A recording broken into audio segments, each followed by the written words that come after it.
way behind schedule. I really don't have time for this. For what it's worth, we are currently working on the orders of the Knight Commander of Eridus.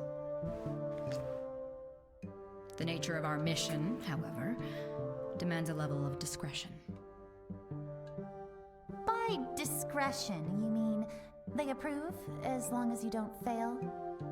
But I suppose being chosen by the Knight Commander herself does give you some credibility. If I help you with this demon problem of yours, you promise that you will help me with my research? I will need to study that locket of yours thoroughly.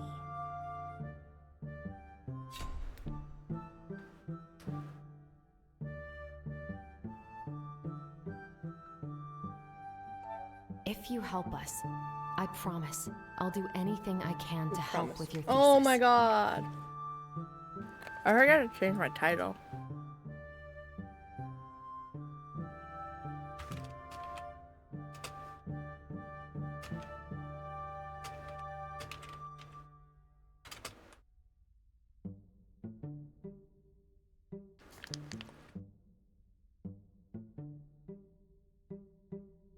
Anything? Oh no. First you sell your soul to a spirit. Now a mad scientist. Nice. Very well, alchemist. I'll bite. You have my That sounds fun.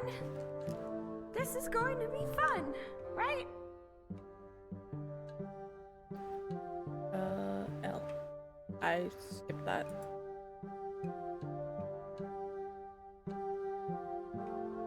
How do I? You have my There we go. expertise, and in return, we'll see what I come up with. I'm sure my grand experiment will be absolutely ingenious.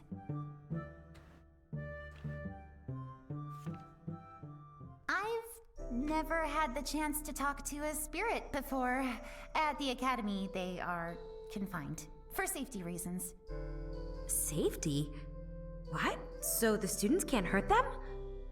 Oh, no, actually, quite the opposite. The spirits at the academy are a lot less friendly than you. Oh, well, I suppose if I was kept cooped up all day in school, I'd be pretty grumpy too. That's a fair point.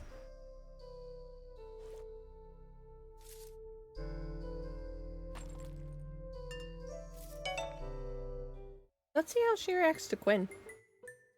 Welcome back. What can I do for you? Hello, Quinn. It's been a while. How lovely. And how lovely to see you. I was wondering if you would end up burying yourself down in the mines for the entire stay. That was the plan, but luck would have it I found something much more interesting to write about than magic crystals. So how do you guys know each other? actually, Anne and I both graduated from Mage Academy. Not the same class, but you know, in the same place. Only you would find a massive castle small. But I guess you never liked to be cooped up indoors for too long. Unlike you, who'd be happy in a box as long as you get to bring a book. If a box is comfy, then sure. Quinn laughs and shakes their head. So what brings you two back to my shop? Can't possibly have time to just a social call. No, that was legit just a social call. I wanted to see something. Oh, and Anne, Yes? do drop by from time to time while you're here, won't you? I miss our game nights. Okay. I'll see if I can find some time. Perfect. I'll see you around.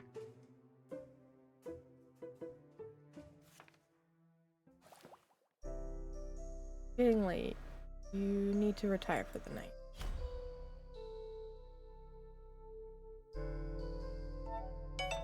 We'll sleep for the night.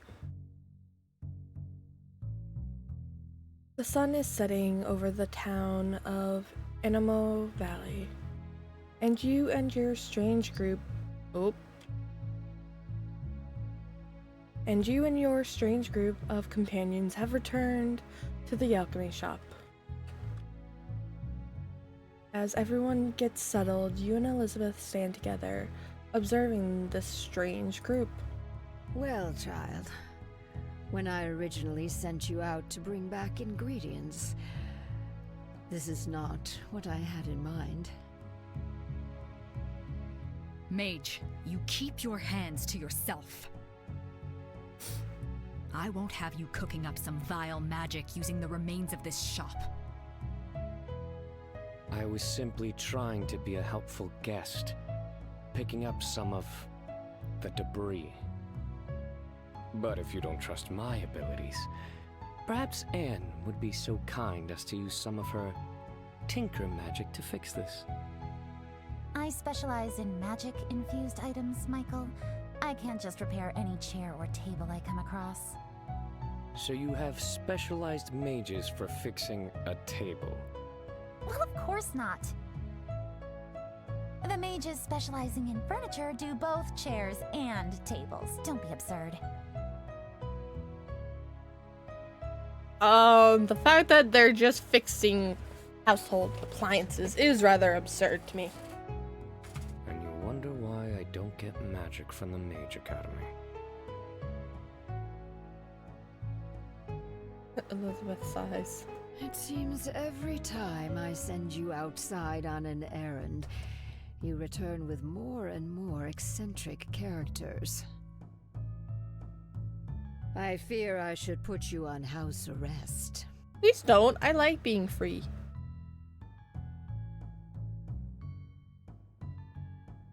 I always liked pets. I did used to pick up strays when I was a kid. Remember? I'd say this is a bit more serious than a stray kitten. I understand why you brought these people here, and I respect Victoria's judgment. I just worry all of this activity will draw unwanted attention to us. There's a sudden knock on the door, and the conversation dies. This is strange. Who could that be at this hour? Elizabeth walks over to answer the door, and she has barely turned the handle when it bursts open. The imposing figure of Golderin forces his way in, sneering at the group that awaits him inside. Good evening, Madam Alchemist. I hope you don't mind a bit of a surprise visit. Two more men step into the shop, their figures imposing as they push past the mine owner and into the shop. Elizabeth keeps her cool, but you notice her knuckles turning white as she clutches her cane. Messer Goldner. What an unexpected surprise. What brings you here at this late hour? There's a crash as one of the men roughly pushes the remaining of the bookshelf aside in order to make his way to the kitchen. Goldner grins smugly. Merely the concerns of a good neighbor. You see, the lads and I have been quite distraught about these strange occurrences. First the forest, and then this strange fire. And now it has come to our attention that an outlander is sneaking around somewhere in town. We were merely concerned and wanted to check in on you, to make sure he hasn't been hiding out somewhere in the remains of your shop. Fuck! Don't destroy my shop! There's a crash out the back. The sound of something shattering.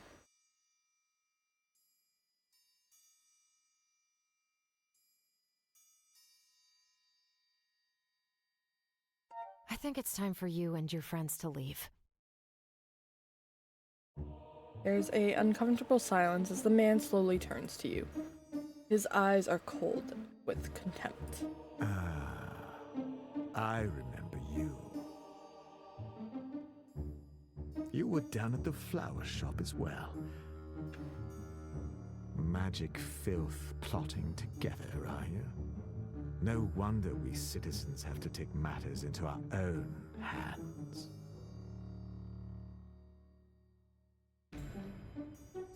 Pot calling the kettle black.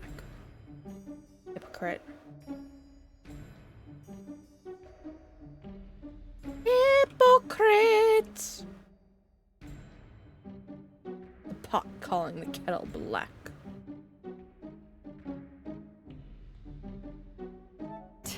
Talk about pots and kettles. The mines have made you rich by providing resources to magic scum like me. So what exactly does that make you? You filthy little. You know, as soon as the word leaves your mouth, that you've struck a nerve. Goldner's face contorts into something ugly, and he raises his hand. Smack! That is quite enough. Elizabeth moves way too quickly for such an old lady, her cane smacking the man's hand roughly away before he can hit you. I have tolerated your abhorrent behavior for the sake of keeping things civil, but I will not tolerate you laying even a finger on my apprentice. You've never heard this tone in Elizabeth's voice ever. Sure, you have seen her mad, but this is something entirely different. A level of absolute raw fury that makes even the man before her shrink back under her assault. This is... Don't you dare speak like this to me. Do you even understand what you're doing? Oh, I understand perfectly. Now, be so kind as to get lost. The man looks furious, eyes flickering between you and your teachers.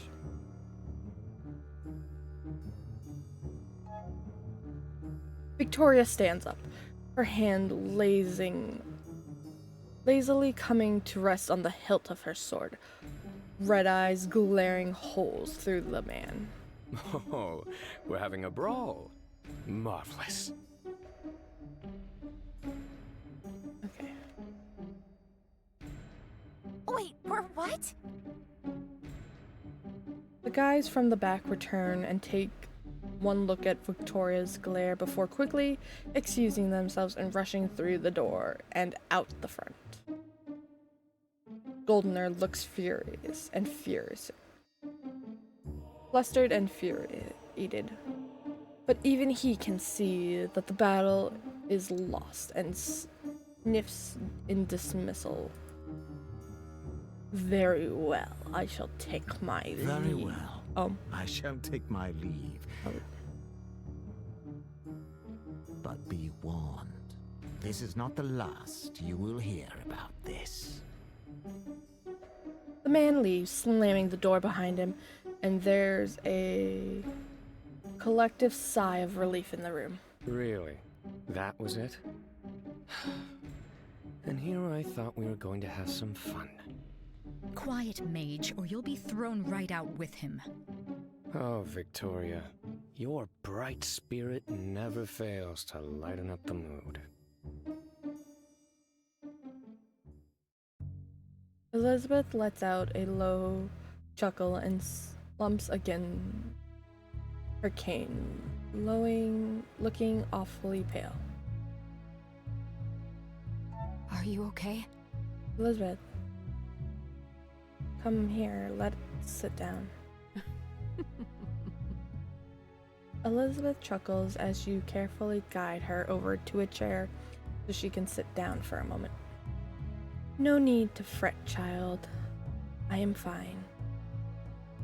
Just a moment, just a bit more excited than I'm used to, that's all. It's my own fault, though, for not wanting to admit sooner that this was obviously an outcome. That man has been on our case for years now, always looking for a chance to get in and wreak havoc on our hard-won peace. That seems odd. Just who were they looking for anyway? What did they mean by Outlander? They are just people of mountain dwellers living beyond the borders of the Athena Empire. They are a reclusive society that rarely interacts with any of their neighboring states. The fact that one of them shows up here at this time, highly suspicious. A stranger far away from home, caught in a local conflict due to their race. How very predictable.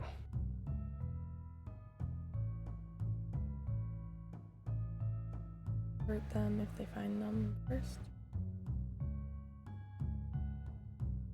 I'll do it. We have to help them right away. If Goldner and his goons find them, there's no telling what they'll do. You do realize. What you want to go outside? Don't you think it's best if we stay out of this? We're already in way too much trouble for my liking. Come now. And, my dear, where's your hero spirit? Some poor fellow is out there in a city being chased by an angry mob. Don't you want to lend a hand? Anne glares at him dully, then sighs. I guess we could take a look. Okay. Agree that catching this person first seems to be in our best interest, but he could have gone anywhere in this town by now. Outlanders have magical beings though, right? So shouldn't a hunter like you be able to track him down? About that. Well, we should at least give it a try, right? He might have important information that could help us. I loathe to admit it, but I agree with you, Mine. Why can't our We name don't be have a Minnie? lot of time, but paragons help you if any of you try something funny. Fun? In your presence? Perish the thought. You head out into the streets and begin your search. Victoria takes the lead, hands firm planted on the hilt of her sword, and eyes hard and focused. The streets are quiet at this late hour, and you notice nothing suspicious on your way to the market square. So, Victoria, you can sense magic as well? I guess that explains how you found me out in the forest back then. Actually, hunters can't sense magic. It is the sword they carry that guides them towards chaotic magic. That's a they are holy weapons forged by rituals following the teaching of Izalith, the paragons and founders of the Magic Academy. I guess I shouldn't be surprised you would know about these practices, Anne. Hunters did save my life by bringing me to the academy, so I've made it a point to be well informed. Saved your life, huh? Also, Michael, would you stop that? I'm trying to concentrate. What is he doing? You turn to Michael, who is smirking innocently, a purple flame dancing in his palm. Sorry. I was just curious as to how effective the holy weapon of yours was.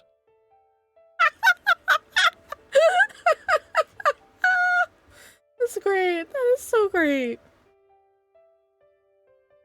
Honestly, all I see is a piece of dragon bones strapped to a hilt of your sword. Really? Dragon bone? It's quite a rare material that dragons have been gone for centuries, after all. But it is quite popular in the use of weapon making since it provides the wielder a bit of an edge so to say, other magical opponents. Don't be absurd. Dragons? Really? That sounds like a fairy tale. Victoria, don't you agree? Victoria doesn't answer. Her head snaps to the side. At the same time, Min's ears perk up with attention. Guys, I sent another sudden burst of spiritual energy.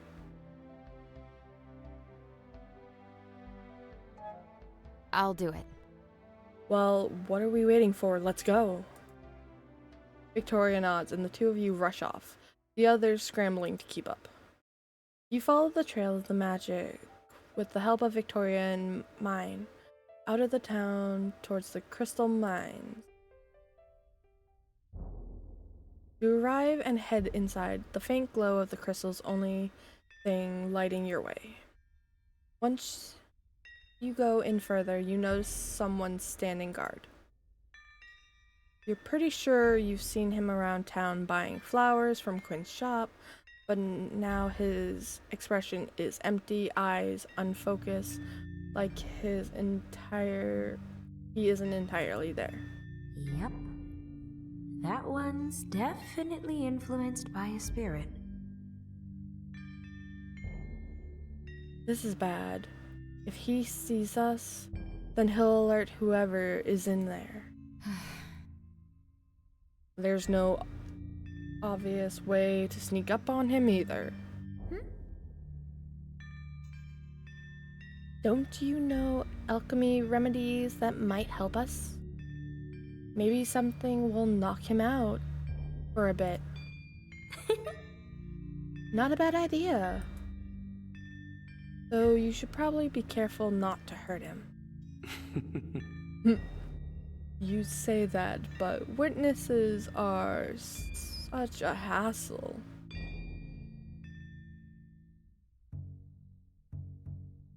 Sleeping and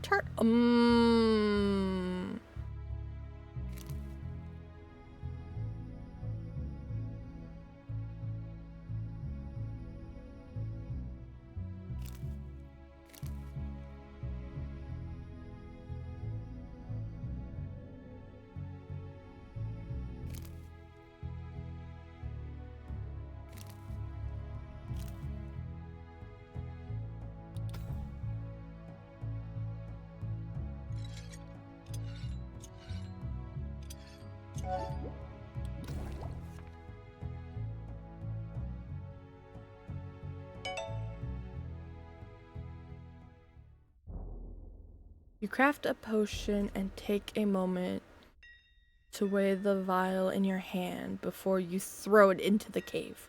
The glass shatters, and a thin white mist spreads.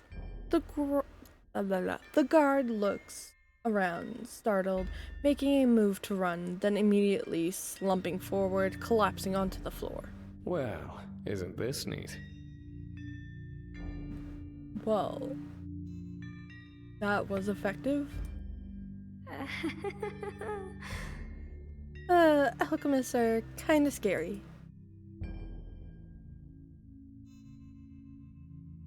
I hope he's okay. He'll be fine. Actually, Don't worry, I made sure the potion only knocked him out. Oh, really? Fascinating. It makes me curious just what other stuff this harmless type of magic is capable of. Don't get any ideas. We should move while we still have the element of surprise. Always so cold. Very well, let's go. You wander deeper into the mines.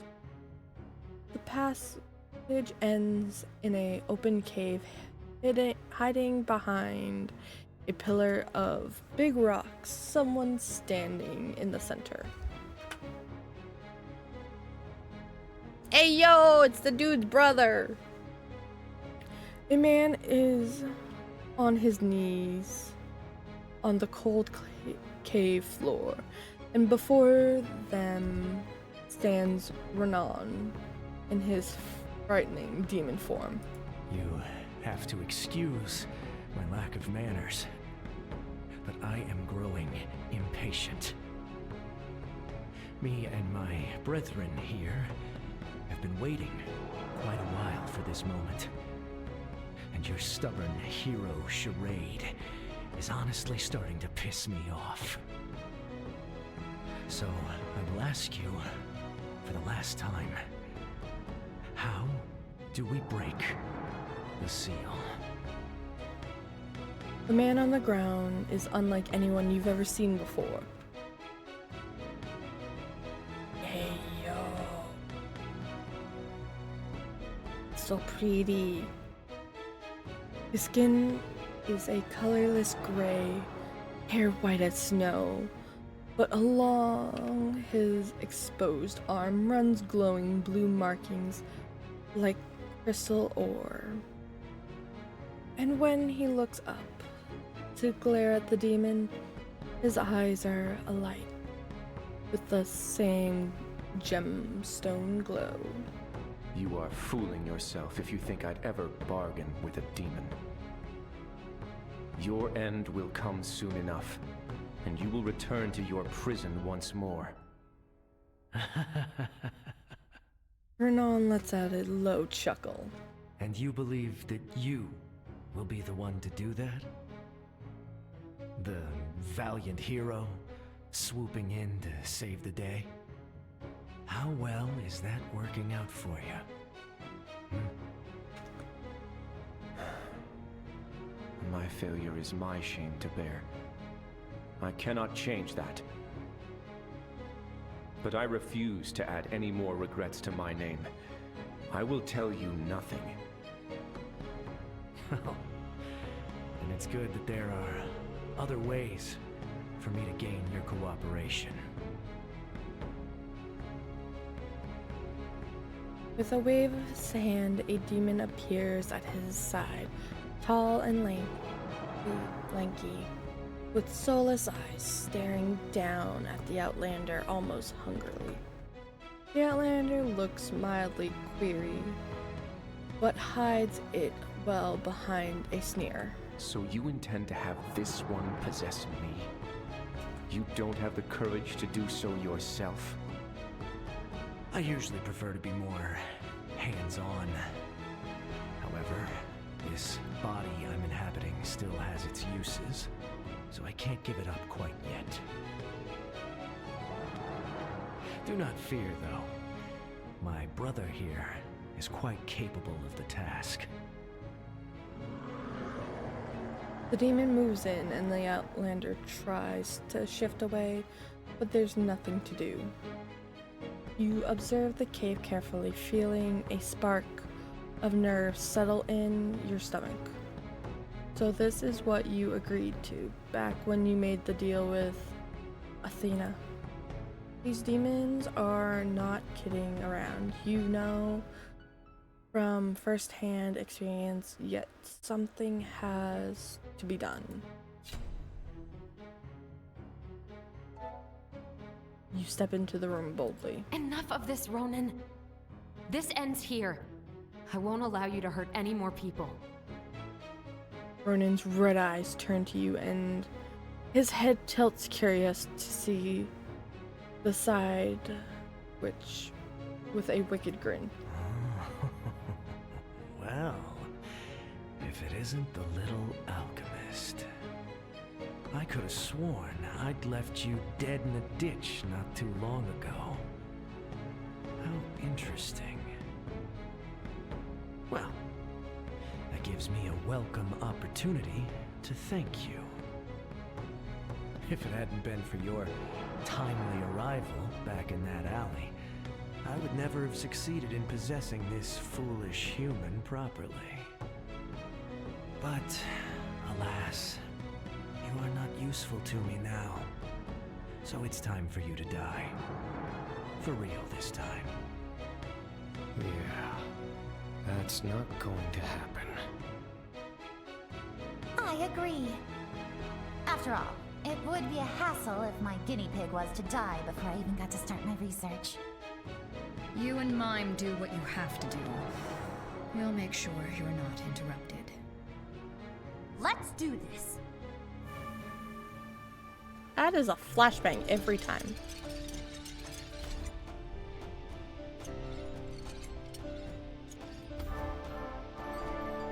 Pathetic. This is... It seems that I have underestimated you, alchemist. Trust me when I say that I will not happen again. The man disappears into the shadows. You turn to the stranger on the ground, who watches you curiously.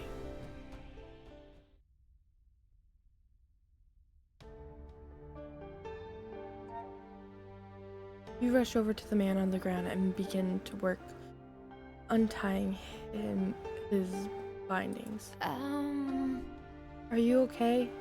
He didn't hurt you, did he? You ask concern and freezing when he looks up at you, those glowing eyes piercing right through your soul. Thank you. I'm fine, thank you. Your help is most appreciated. Romance! Lush, cheerful, lush. Right, you're welcome. You untie his binds and help him stand. His hands feel warm in yours. For a brief moment, they touch. He smiles gratefully, making your face flush. He looks past you to where the others are standing, and he bows his head deeply. I am most grateful to all of you. That was quite a dangerous situation I found myself in. Yeah, you really got yourself in a fine mess there. Just who are you, and how did you end up captured by such a fine people? My name is Caden, and as for how I came to be here, I was trying to help stop these demons leaking out of their prison. However, my efforts seem to have done nothing more than make the situation worse. So you had something to do with the demons escaping into town? Victoria's hand is already reaching towards her sword, and Michael tilts. How about we let the man talk before you draw that thing, That's new. You said you were trying to stop the demons from escaping from prison? Does that mean the spirits were locked away somewhere nearby? That's correct. This underground cavern hosts one of the few known demon prisons within the borders of Atalian Empire. The underground crystal ore seems to have been used to the form a protective seal, not unlike how the goddess of mercy won the final battle of the dragons by casting a spell.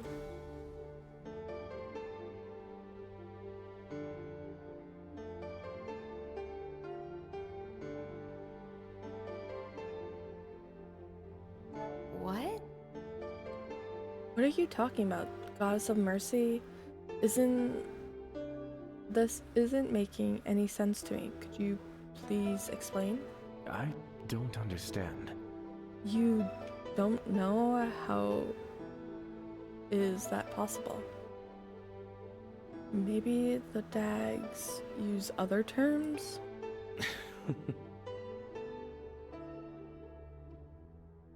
These are all legends of an old religion.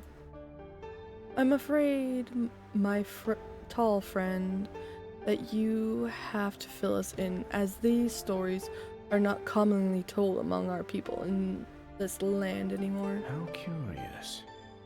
Well, that's puzzling. I suppose I can give it a try. Though I am no bard. A great many centuries ago, before there were humans or outlanders, the Elder One who inhabited the continent were at war with ancient dragons. The war ended when one of the 7 gods, the goddess of mercy, cast a spell that sealed away a spirit of the dragons for good. The world was finally at peace, and she and her brethren disappeared. This legend inspires many powerful mages in the centuries to come to strive to create similar spells, get rid of unfavorable spirits, and these ancient spells rely on the crystals that occur naturally beneath this continent to fuel their seals. My people hold records over many such spirit prisons spread out across the continent, in one of which resides under this valley. When we became aware that humans were now mining this resource, we suspected that might have unfavorably consequences. It weakened the seal. Exactly. I came here to mend the damage that had been done. Though, looking back now, I probably should have gone about this differently. I had brought with me an artifact for the task, and was in the midst of performing the ritual to mend the rift, when one of the miners interrupted me. I'm actually not too sure what happened after. The ritual failed, and I woke up in that man, Goldner's, estate. I learned that he was the one in charge of the mining activity, and tried to explain the situation to him. However, he proved to be quite difficult.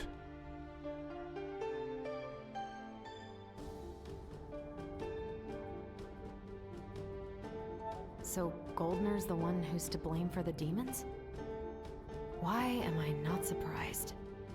That blasted idiot refused to listen to reason.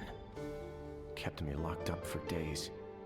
And when I finally made a lucky escape, he and his goons chased me all across town, and I lost them. But then ran straight into those demon-possessed humans and, well, you know the rest. Damn, Caden. Looks like you've had a real stellar introduction to the outside world. How shocking. This is all so much new information, my head's spinning. Dragon spirits? The mines? What are we going to do about all this?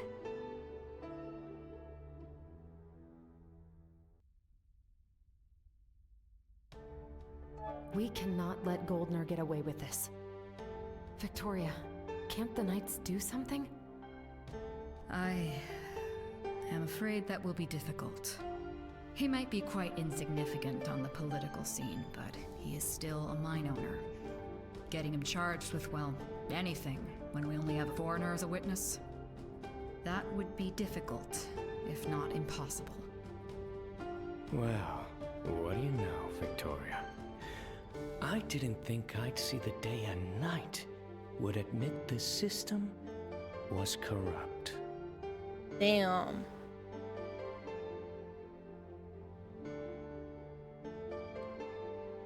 Options. Audio.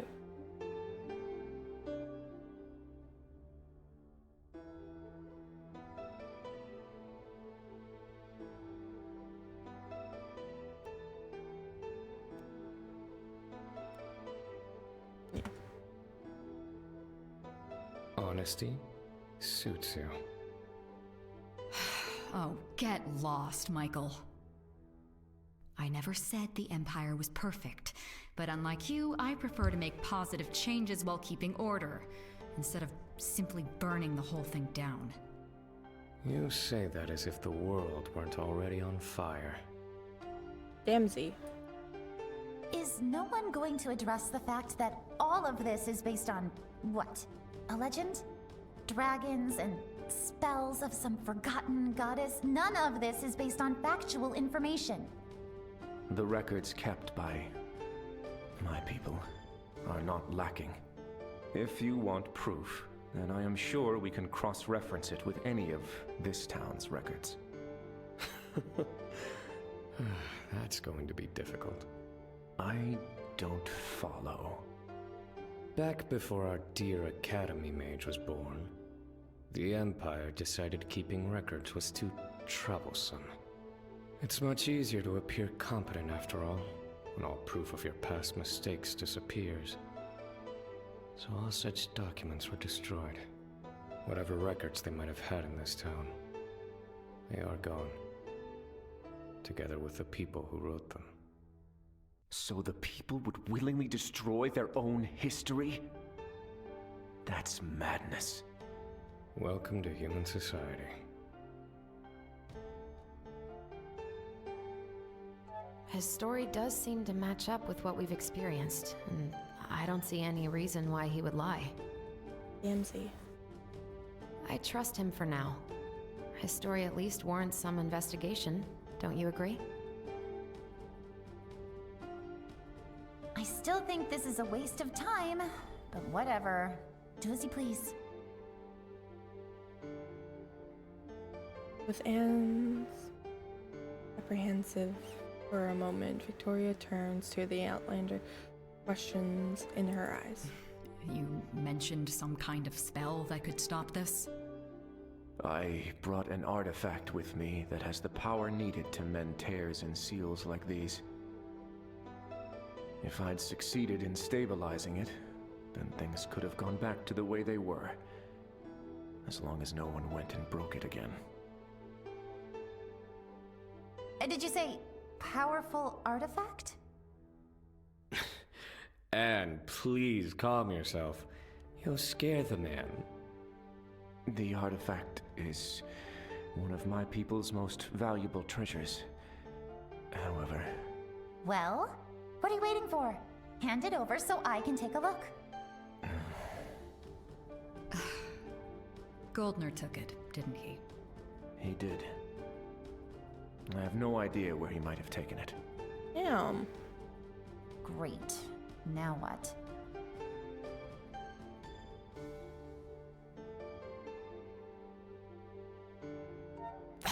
We have to get that artifact back and finish the ritual. You know, we can't just waltz into the man's home and steal something. We can. As a noble, no doubt he has all sorts of security to protect himself. You're right. We should just kill this Goldner guy and stop the mining. That would be the easy solution. How in the world is that a better solution? I like Michael's answer. No one will have to die if we work smart. And trust me, you wouldn't survive the aftermath of such a scandal. Spoil sport. We'll find a way to get the artifact back from Goldner, but we're going in with a proper plan. There's still much about this whole situation that's too unclear. Well, if information is what we're after... Caden, you've got to go through as much of this ritual as you can with me. I also need some detailed descriptions of this artifact we're looking for. Okay, I'll go. There's no need to pull on me like that. Guess we're going back to the shop? I wonder what Elizabeth is going to say to all of this.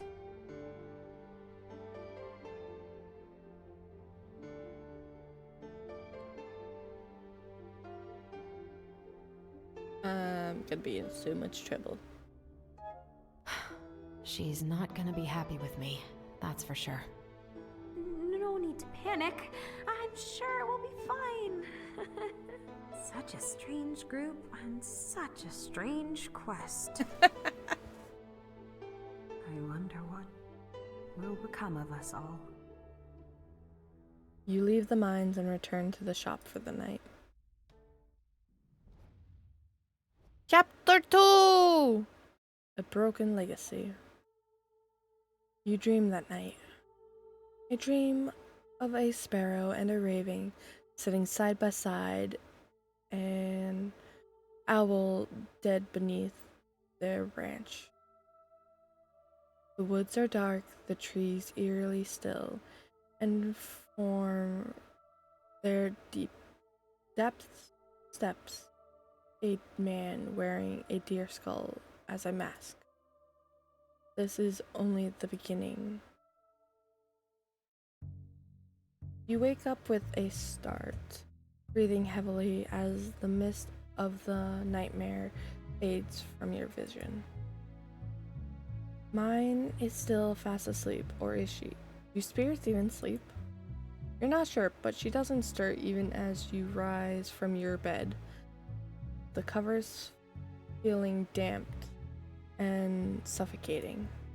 Step outside your room, breathe. Your little quest comes to a halt, however, when you step another resident wakes at the late hour.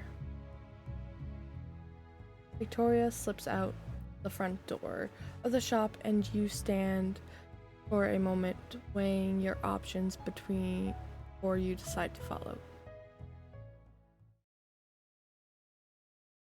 Staying as quiet as possible, you follow Victoria out into the alleyway behind the shop. Victoria. I am ready to hear your report. You listen in as Victoria relays the day activities to her commander. This is where we stand.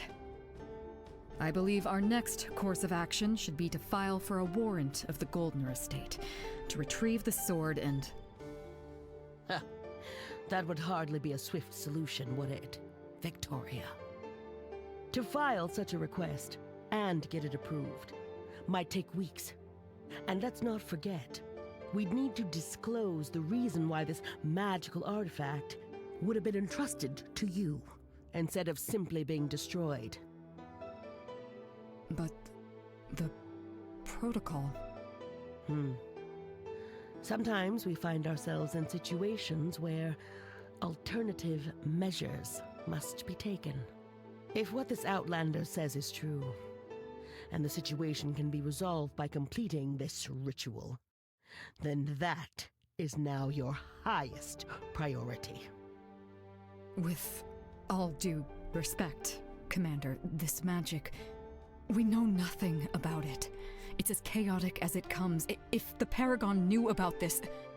I have already informed him of the situation, and he agrees with my assessment.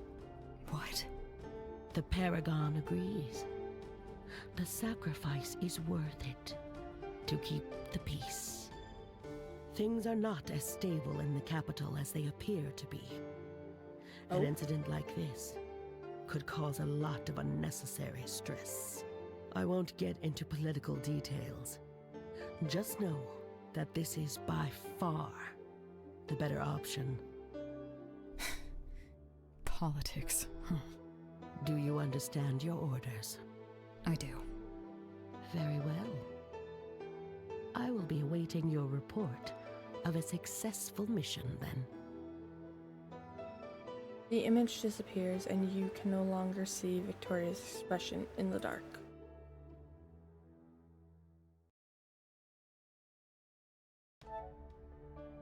Slowly back away and stumble over a rock. A second later, a familiar blade is pressed against your throat and you swallow. What are you doing here?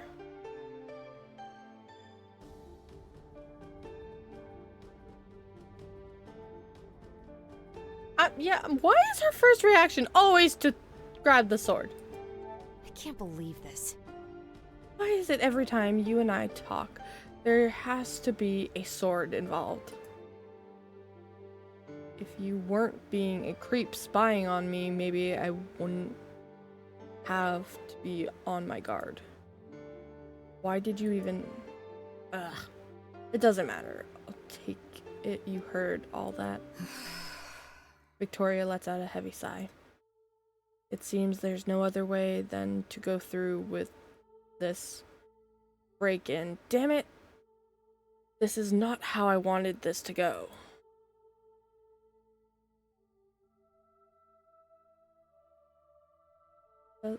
Don't feel bad, Goldner's an ass. It does seem to be the best opportunity we have. Goldner's an asshole. If it's any coincidence, you shouldn't feel bad for Goldner. He's a grade A asshole. He had it coming. I won't disagree, but this is not how things should work. I do not want to be the judge of who or what deserves punishment. People's opinions are flawed. I am flawed. The system ensures that I don't make a mistake.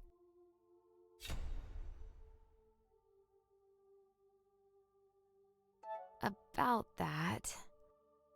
Well, the system isn't perfect either. If we all agree to murder, that murder was okay, then that would be a law. But it wouldn't be right. I think being able to assess your own morals and stand up to the people in power when you think they are wrong is the true form of courage. Victoria is silent for the longest time, mulling over your words. No. I don't agree with you.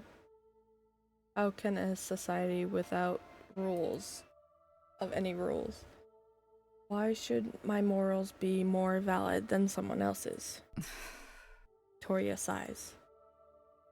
Why are we even discussing this? No matter... Go back to bed. I have work to do. No romance.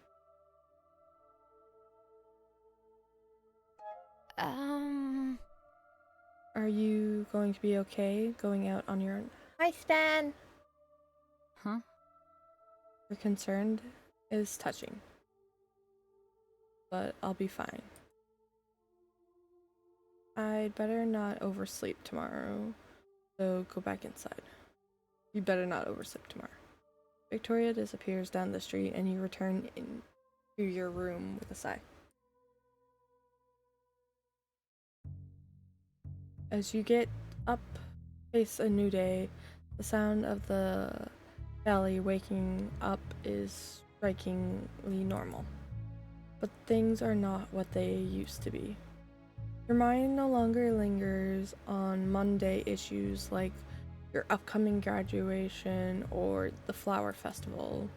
Instead, it dances around strange new companions you have gathered, the quest ahead of all of you. Mine, too, seems more serious. He's sitting by the broken window staring out into the street with a faraway look in her eyes.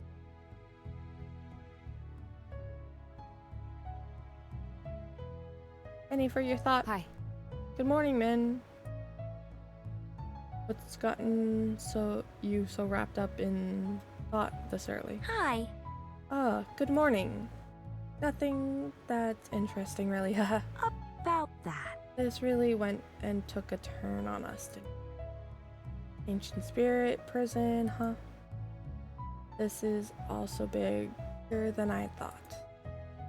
I think because you turned out okay, it didn't really occur to me just how many people would get hurt by this. How many are going to end up like that kid, Kim, losing someone they care about? Madness. I wonder. You tackled the incident with Renan yesterday so confidently. You didn't seem to doubt even for a second that we would be able to handle the situation. Meanwhile, I could think about was how I could get away.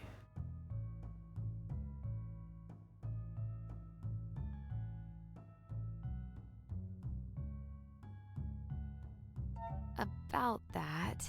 It's important that we try. We won't be perfect, but that's still better than doing nothing. Maybe, but... But then, what about us? Are we going to face this danger head on? I wonder if I'll be brave enough when it matters. Anyway, that's really not important right now. We should meet up with the others.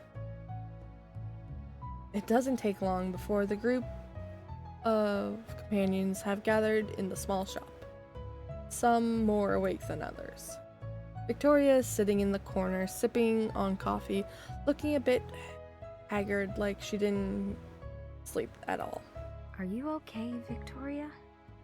You look a bit... What our dear spirit friend is trying to say is, you look like you have been coughed up by a cat. Victoria's eyes twitches. I'm fine. I was up all of last night investigating this Goldner's mansion. I'm afraid Anne's guess was correct. The place is heavily guarded, and I sensed magic somewhere inside as well. Traps? Or something else? That man is quite a hypocrite, isn't he? Hating magic, but then turning around and using it to protect himself. I agree. However, that doesn't make the situation any less difficult.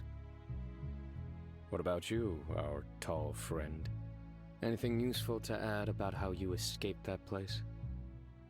As an agent of my people, you can imagine that I'm not entirely without skill myself. Going back in, however, if it wasn't due to the gravity of our situation, I would never consider it. It's a great risk, but we have no choice. We need that artifact now. Failure is not an option, which means I'm going to need your assistance. All of you. Wait, what? I need your help. There's a moment of sudden silence as the words sink in. I've got to admit, I did not expect that. Did the knight herself really just ask for our help? Does this mean you actually think of us as a team? Oh, this is so exciting! Don't get ahead of yourself. I still think the lot of you are dangerous individuals who must be watched. However...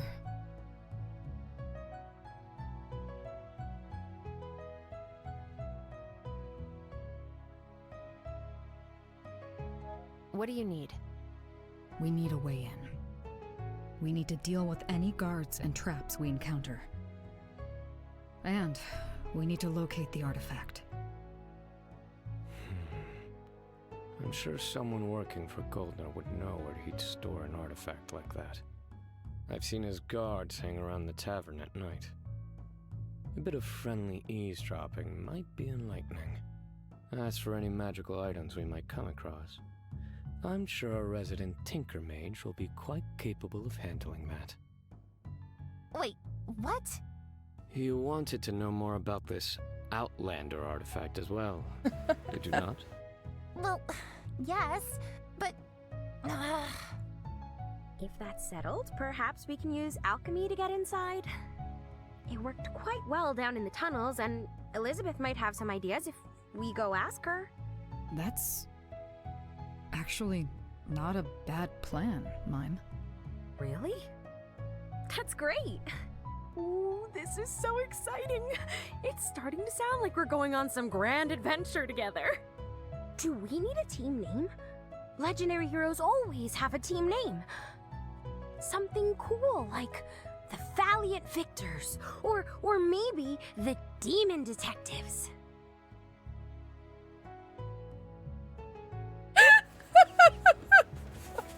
Deadpan, no. That's, whoa. Demon Detectives! I think Demon Detectives sounds great. Thank you. I quite like that one myself as well. No. Damn it! It's certainly unique. I'm not sure I'm following this weird topsider tradition. If we're a team, can I then veto this? I veto this. You guys are no fun. So, you really are a hunter, huh? Former hunter. But yes. What about it? What was it like? Did you save a lot of people? What is the biggest demon you've ever fought? You are oddly excited about this. Why wouldn't I be? Hunters are the keepers of balance in this world. The sword that shields us from untamed magic and demons. You shouldn't put such faith in fairy tales, Anne. Hey, wait! What did she mean by that? Okay, guys, I'm gonna take a quick BRB. Guys, go get a drink, go get a snack, get something to sippy sip. Be right back.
Okay.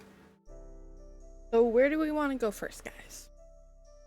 We have the flower shop that has Anne, the tavern that has Michael, our home that has Caden, or we could go to the marketplace since we haven't been there.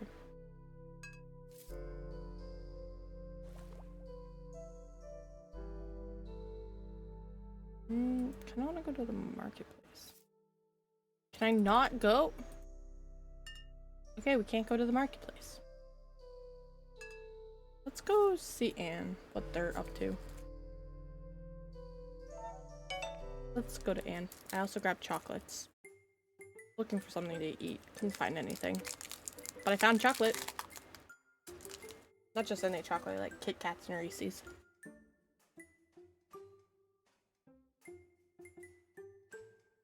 I put one in my mouth.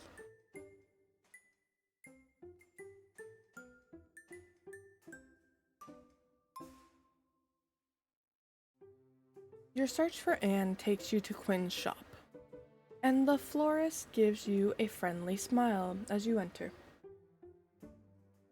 I've made, yes, Kit Kats. Hey there, you two. Hey there, Silver. Mime. Welcome back. Anne mentioned you'd be dropping by. She's in the back. Just be careful where you step in there, okay? Right. That's kind of ominous. I'm jealous. Oh, I'm sorry, Fade. I'd share it. Secret love child. Everybody's a secret love child here. Secret love child.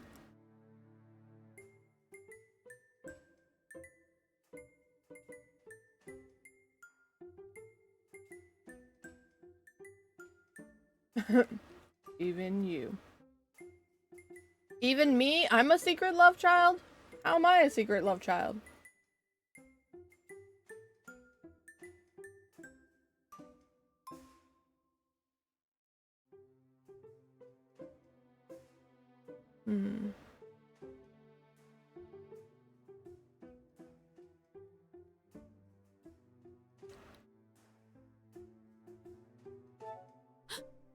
Did something happen? Are you okay? Oh, nothing. It's just Anne got it all under control. I tend to get a bit nervous around tinker magic, though too many sparks and moving parts. Does that mean I'm a secret love child? Bad man. Damn. Are we all secret love childs here?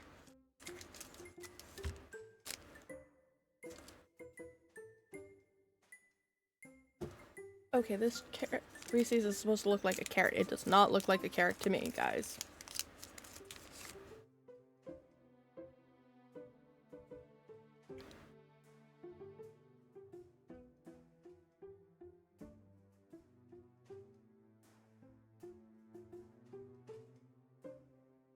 I guess it depends on your how you define secret. Good point. Anyway, you should go and take a look yourself. Let's go! Right, excuse us. Oh no.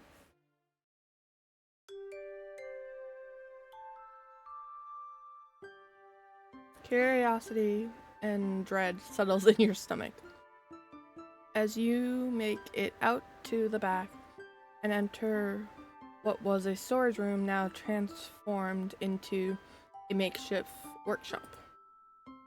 Weird bits and pieces of tools and gadgets are scattered about everywhere, and a huge stack of books is towering ominously in the corner. In the middle of it all, scribbling away, sits Anne, not looking up from her notes even as you enter. Ah, you two. Glad you could make it.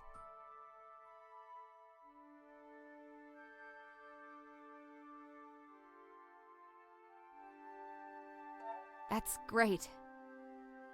Good to see you're settled in. It feels very you. Thank you.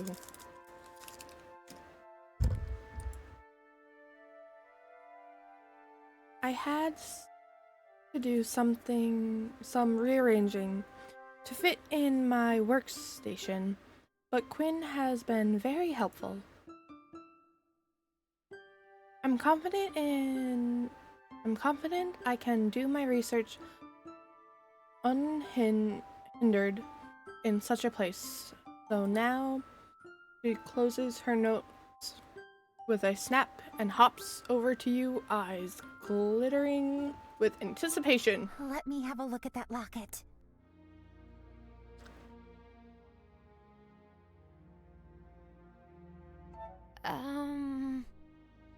Remember to be careful with it. This thing already has a few demons sealed away in it. And takes the locket and is already on her way over to her work area, looking over with a magnificent magnifying glass. You can't hear us anymore. Anne brings out some different tools and begins poking and prodding away at the locket. She's so deeply focused that she doesn't even seem to register you at all. Looks like it might take a while. Should we sit down? You find an empty space somewhere on the floor and you sit down to wait. Min makes a game out of stacking the books for a while before she dozes off against the pile, leaving you to watch Anne in silence. Her face is scrunched up cutely in thought, and you notice she taps her foot lightly when she writes, but stops when she falls even deeper in thought. When she tinkers with the locket, her hands move swiftly and effectively. It's almost uncanny just how precise she moves. Maybe that's what tinker magic looks like. I'm a genius. After what most have been almost an hour of silence, the mage finally puts down her tools, stretches her arms above her head with a grin. Okay, I think I've got it. Huh? What we got? What? Huh? Mime awakens with a start, blushing as she rubs the sleep from her eyes. Finally. What did you find? So, This is indeed a spirit locket familiar to the ones used in the past. No one used them anymore since they've run on the energy of spirits, which is taboo. Oh. Also, there kinda aren't a lot of us left. The demons you have collected aren't as much sealed away as they simply absorbed into the locket's power source. This means every demon you collect has in fact added to the total power of the locket. Quite fascinating.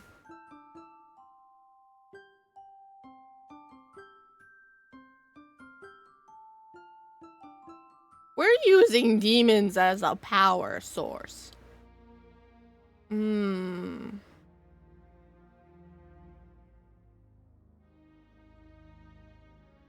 So, That wasn't what I expected, but I suppose if they are kept sealed away from people, that's still a better solution. Oh. I mean, yeah, keeping them away from hurting people is important. It still feels a bit wrong, though, doesn't it? Using them as a source of power. Using them as some sort of power source. actually, As far as I can see, you haven't actually tapped into the locket's potential yet. You have been using a completely different power source. She looks to Min, who blinks, pointing to herself. Huh? What? Oh, yes, me.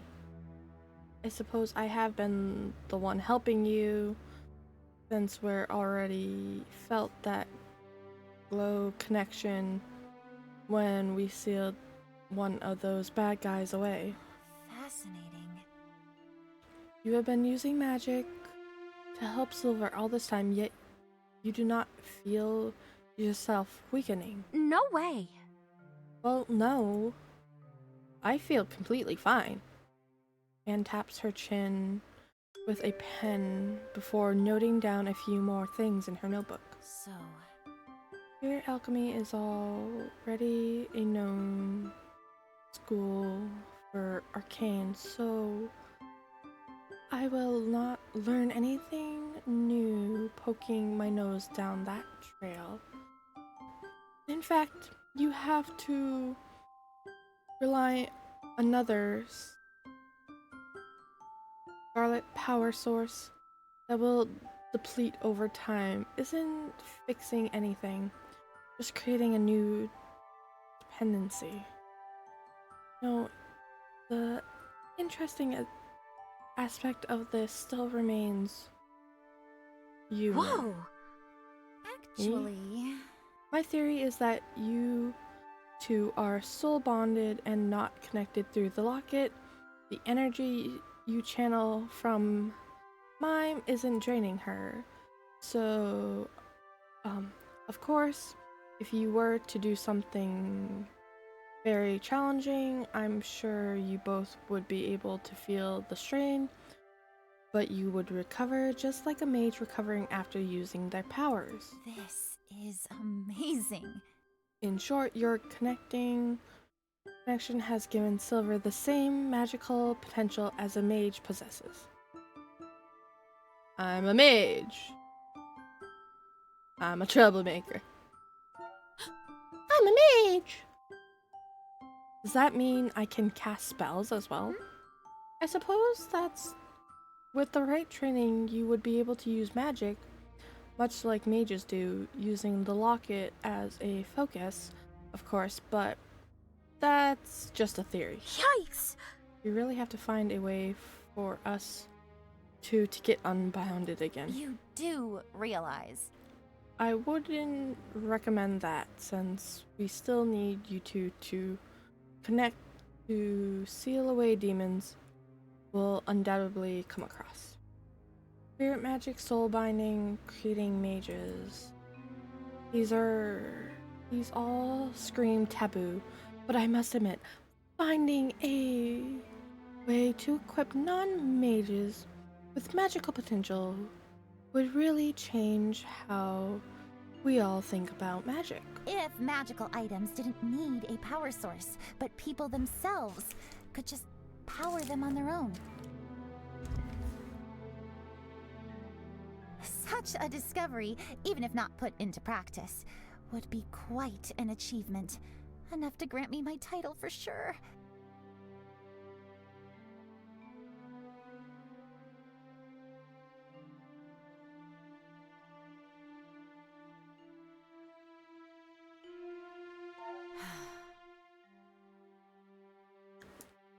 Sorry, I have a mouthful of Kit Kats. I thought she was going to talk longer. Well, in theory, I could see this being a solution. There's no way someone isn't going to abuse this. I just provided the research that says it's possible. What humanity decides to do with this knowledge is not my problem. You're right, it isn't your problem. Of course, you're responsible for what you create. You can't just dismiss your responsibilities like that. Sounds to me like you just making excuses because you don't want to admit anything bad might come out of this. Isn't your professor's title worth that much to you? I can't believe this. You have no idea what that title means to me. You don't know me, or what I've been through to get this. If I don't claim this discovery, someone else will eventually. So I'm not going to hold myself back just because the rest of humanity is a bunch of morons. He hands you back your locket. That's all I wanted to research for today. Thanks for your cooperation. I'll be calling upon you again when I need to learn more. I think that's our cue to go. You and Min leave. On your way out, you notice Anne returning to her mountain of books, massaging her arms with a pained expression. So, Anne, I take it you're from the Mage Academy. That would be correct. And you are a wild mage, an unauthorized practitioner of magic. Saying it like that makes it sound a lot more exciting than it is. Don't you ever get tired? Being on the run, having to live your life in secret? It sounds exhausting. What can I say? I just really don't like doing homework.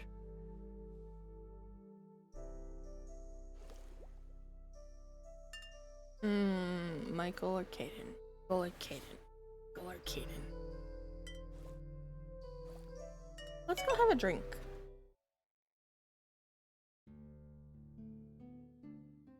In the evening, you and Min make your way back to the tavern and down information for Michael. You find a mage sitting across the table in the corner.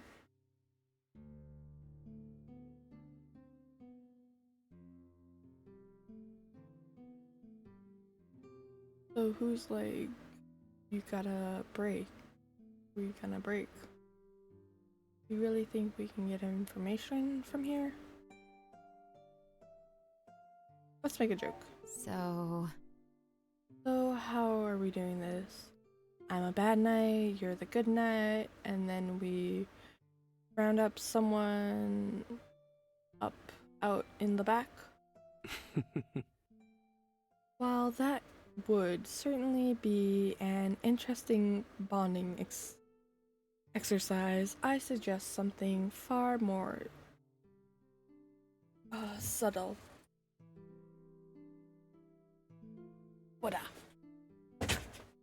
I'm falling out of my chair. Still need to get a new one.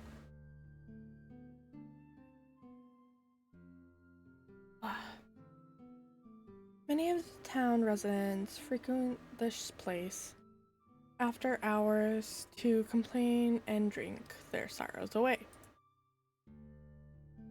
It does seem kind of crowded in here. I noticed those workers working for this Goldrin fellow seem to have more quarrels to drink away than others. Let's try and listen in and see what we can learn a thing or two.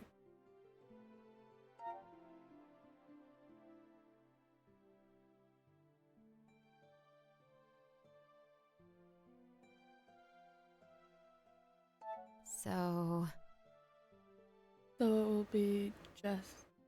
it will just be us here waiting together. If we brought our entire merry band or company, I fear we might stick out. But don't worry, I promise I'll make for excellent company.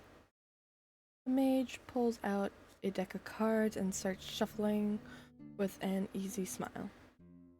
How about a friendly game while we wait?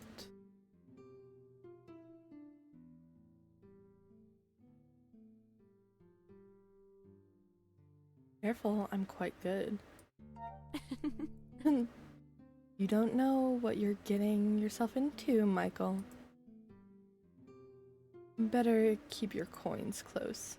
Oh, this'll be good. Confidence. Excellent. Let's have a match then. Michael deals the cards and Min sits off the side watching you two curiously as you play. As the light dims outside, more and more patrons make their way into the tavern, but none seem to be Goldman's men so far. You put your first card down, Min leans in over your shoulder, get a closer look.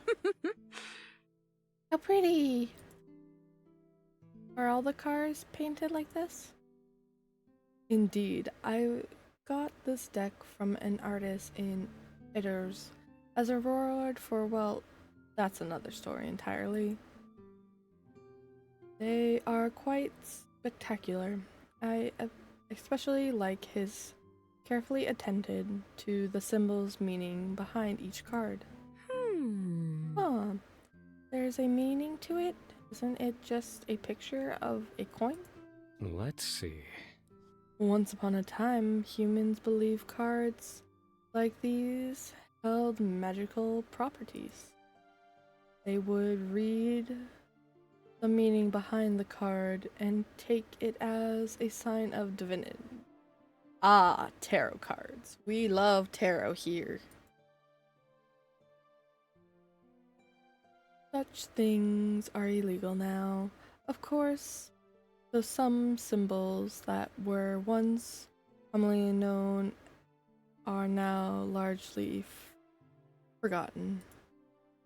Just one more thing the Empire has destroyed. Not all humans are like that, though. I bet Silver knows some of the meanings. She's really smart after all. Don't drag me into this. Not really sure, thank you. It's very kind of you to say, Mime.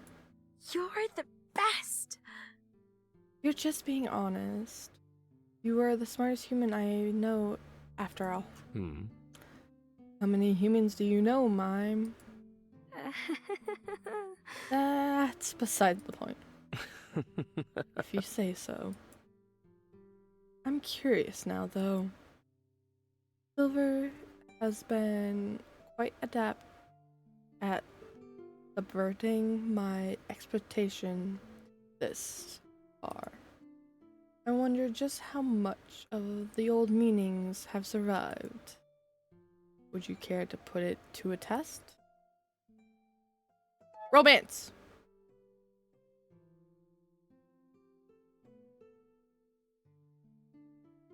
Is there a prize if I get it right? I wonder. That depends.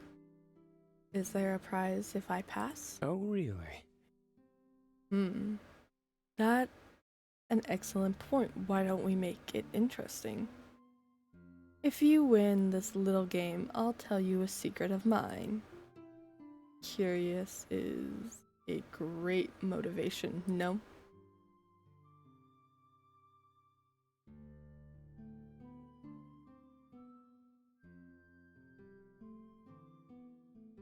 Using determine.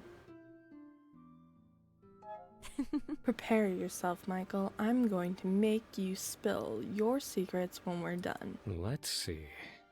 I don't believe the deck has that many cards, but very well, let's begin. Why don't we start with this card that drew our dear Mime's attention? The coin, a card most often associates with wealth. But do you perhaps know its original meaning?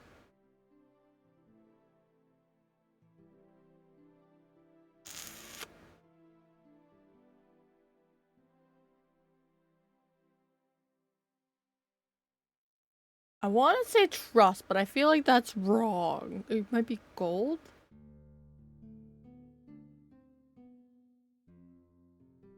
I want to romance him so bad. I also want to romance Caden. I don't know if I can romance the two of them at the same time, though. But we're gonna try.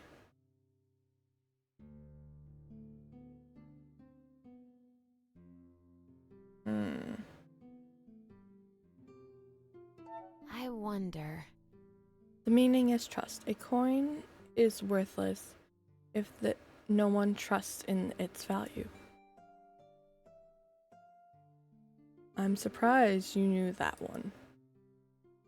We put our trust in the fact that possessing one of these worthless dice will allow us to trade it again. Humans are quite fascinating, no? Michael shuffles the cards, then draws 3 and puts 2 of them face up, and the last one face down. The bird gods. I believe you are familiar with first 2. The sparrow, tartan of hero's tale, and the raven hybrid of death. These brothers have a third sibling. Do you know who?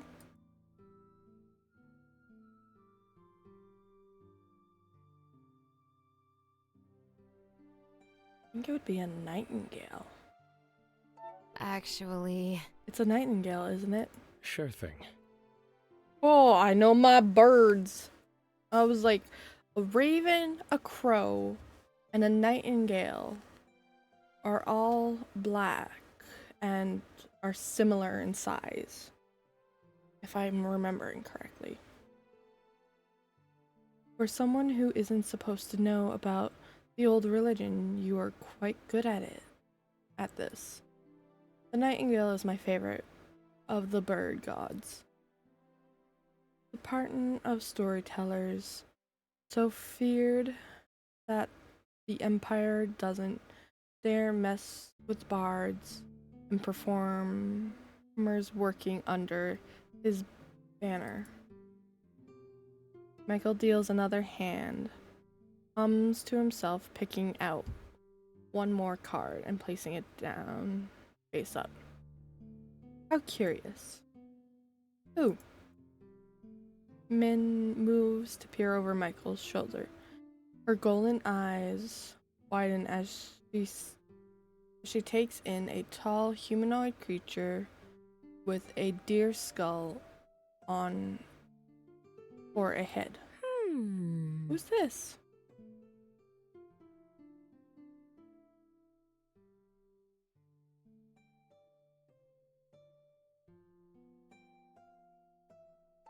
so He's the father of the forest. One of the gods of old religion. Well, I'll be damned. That's right.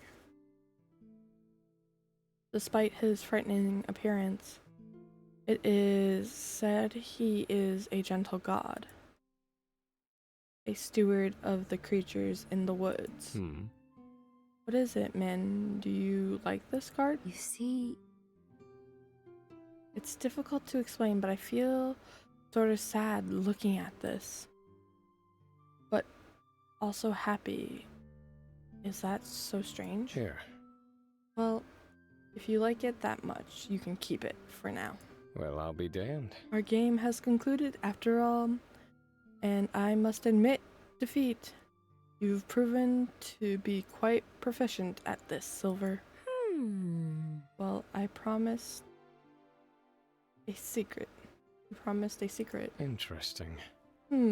That's right. I suppose I did. Which one to pick, though? I never learned how to whistle. Come on. What? That's not a secret. It is to me. I'm quite embarrassed about this revelation. Can't you see me blushing? Someone without scams can't blush. Ouch.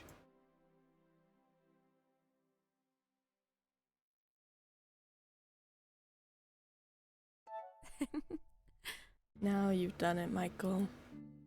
I'll get those secrets from you somehow, just you wait. Interesting. I'm looking forward to the challenge. Michael's eyes flicker to the door and his lips draw into a smirk. This has been a pleasant distraction, but I believe our query just arrived. We should listen in. Michael motions subtly as the booth behind him is filled with 3 burly guys, each with a tanker of ale.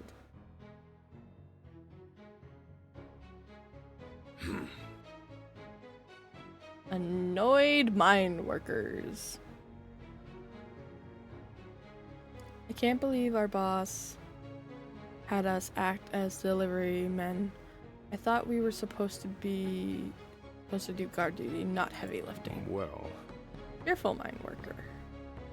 Well, can't expect those scrawny mages to pull their weight. I'm getting a bad feeling about using magic like that, even if it's from the capital. What if the safe is haunted with some kind of witch magic? what? Really? I suppose it's not our problem since the boss isn't letting anyone into that precious office of his. I wonder what kind of stuff he's gonna hide in that safe if he's resorted to using magical one. Keep it locked away. Watch your mouth. Hey there, buddy. Let me give you some advice as your elder and all. You want to keep your job for Golden? You stop asking stupid questions like that. We guard the place, and there's no one business what he's hiding in there. Understood? I understand. Michael empties his glass of wine with a sly smirk. How curious. Seems like our evening has concluded. Let us return home, shall we? You leave the tavern. Cold air is stark contrast to the toasty bar, and you shiver. Well done! So Golden is hiding something. Seems his office is the place for us to go. Interesting. That would appear to be the case, but he recently installed some magic safe from the capital. He must recognize the value of the artifact he stole from Caden. This should be trouble, but at least now we know. So what can we prepare? Well, isn't this neat? All in all, I say this little excursion of ours was very fruitful.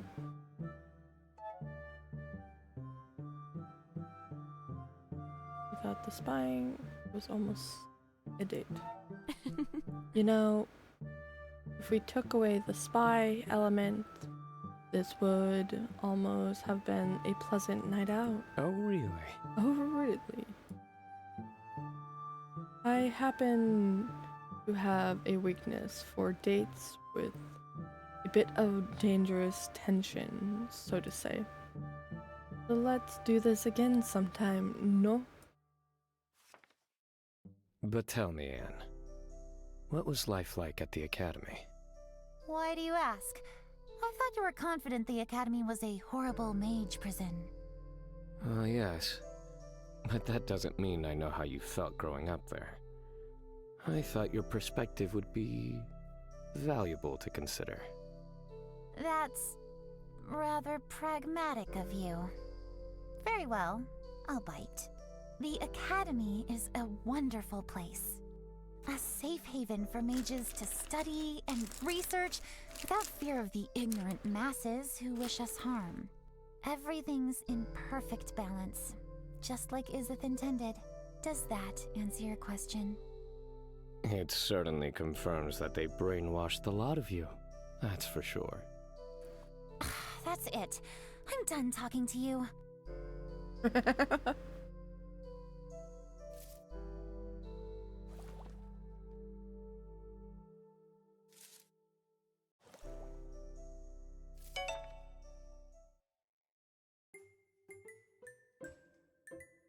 Quinn's flower shop is warm and pleasant. scent of fresh flowers indicate a new shipment might have arrived. You, however, not only the one in the shop. You recognize the guard from yesterday talking with Quinn at the counter. Here you go. These flowers will be sure to make your fiancé smile. I'm glad. I know they will. It's been a while since I bought her anything. After all, thank you. Honestly, Listen, I'm not good at this, but I realized last night that I'd let some baseless rumors get to me. I want to apologize. But oh dear, no, there's no need for that. You see. But there is, though.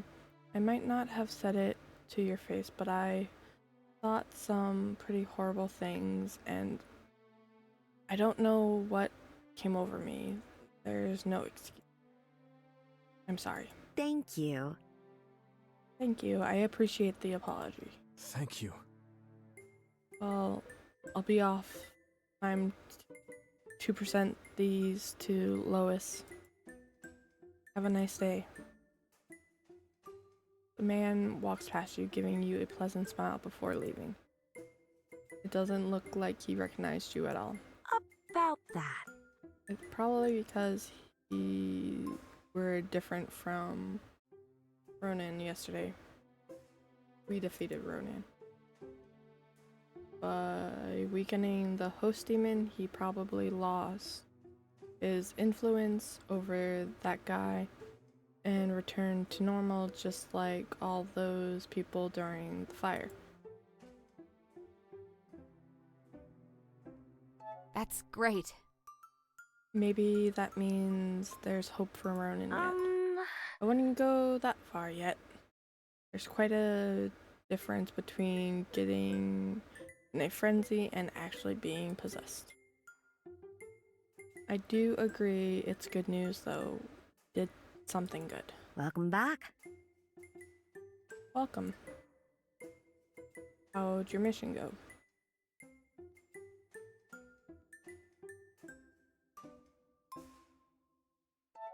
About that. The guy who just left. Ah, yes. Quite sweet, wasn't he?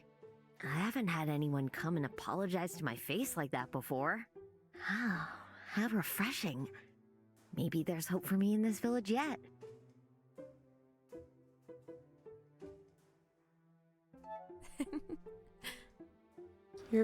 You're so kind, Quinn. I'm glad to see it worked out. Thank you. Quite happy with how it turned out as well. Not gonna lie, at first I was kind of hurt.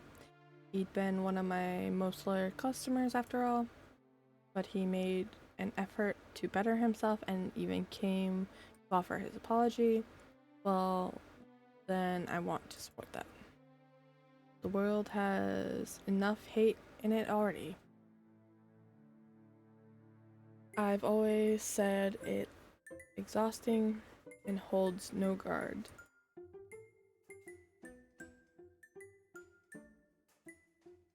I'm glad. I agree. I wouldn't want to go around carrying that kind of grudge myself. Forgiveness is almost like magic in its own way. It isn't much, but it is a thing only you can control. In that sense, it has power. I'm glad it turned out well. Tell me about... Did you learn anything from the sample I brought you? Yes. I should have known you would come and ask about that. To answer both yes and no. I'm confident after communing with the soil that it was no fire. The branches told me no disease had killed them either. Quite strange, as if the very life of them was drawn out in an instant. They felt no pain, no fear. One moment they were living and the next they weren't. That sounds terrifying. I agree. Stretch.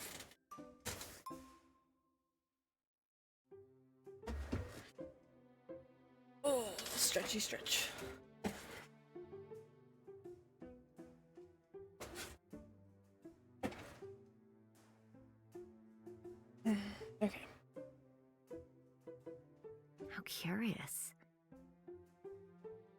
I can only assume some very powerful magic was at play, but I have never seen anything like it.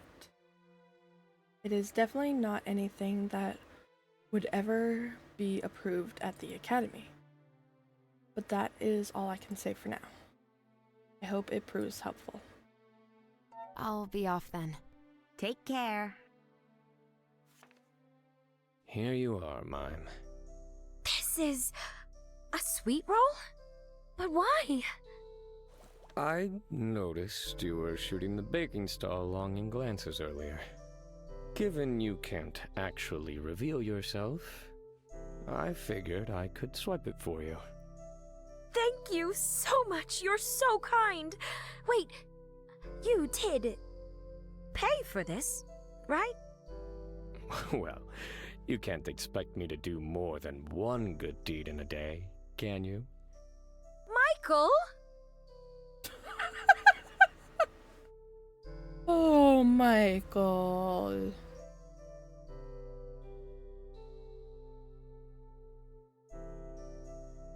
12 a.m.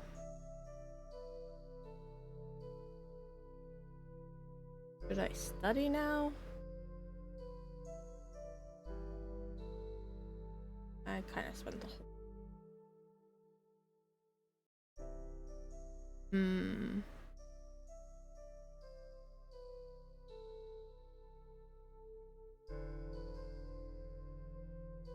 I want to finish this. I'm too involved.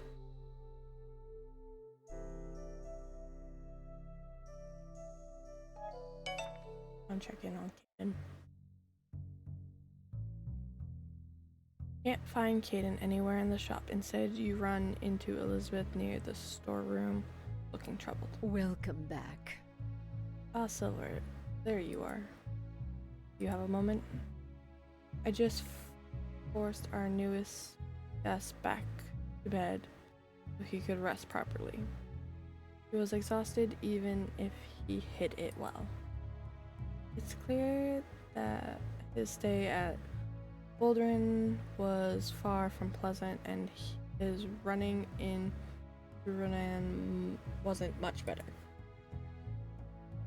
I have a recipe ready for a potion that might help him recover faster. Can you be a dear and go make it and give it to him? I'll do it. Of course, I'll do it right away. Thank you, dear. Written down the recipe. Okay.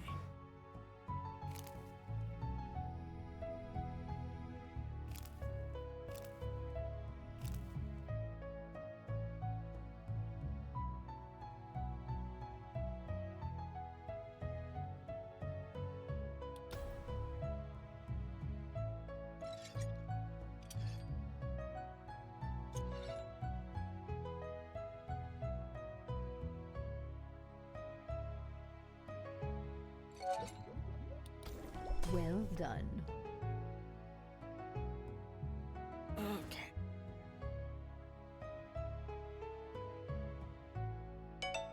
I want to try that again.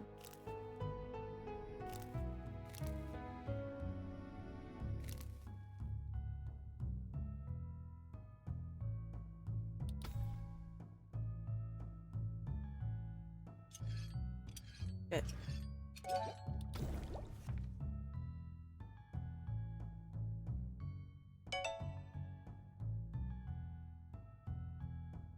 Make the potion for Kaden. You enter the storage room that has been decently rearranged into an extra guest room. There's no windows and the walls are lined with shelves. It's easy to make out the glowing lines of Kaden's arm in the dark.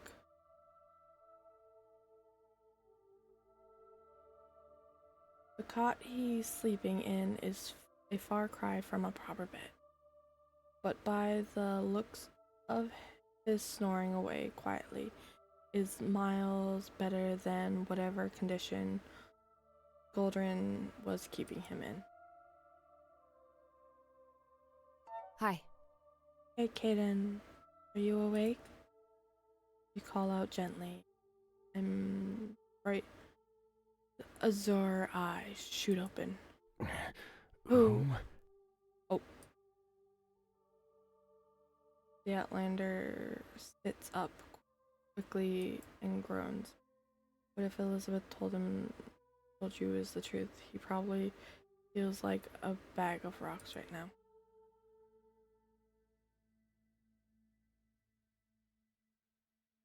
Sorry. Oh no. Sorry, I didn't mean to startle you. Are you okay? Here, I brought you a potion. You stammer, handing him the potion, and blinks, rubbing his shoulder gently. See. Thank you. Sorry, I'm just still not used to people being so dark. Huh? I'll be glowworms? Yes, you look weird to you.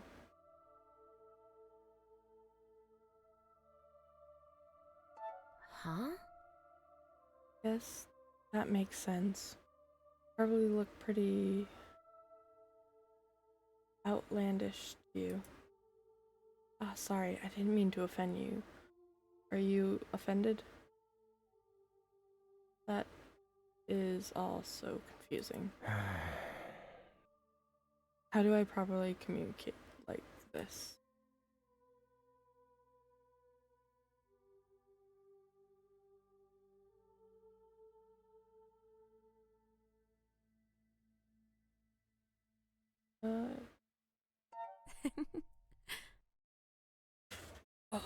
It might be confusing right now, but I'm sure you'll manage.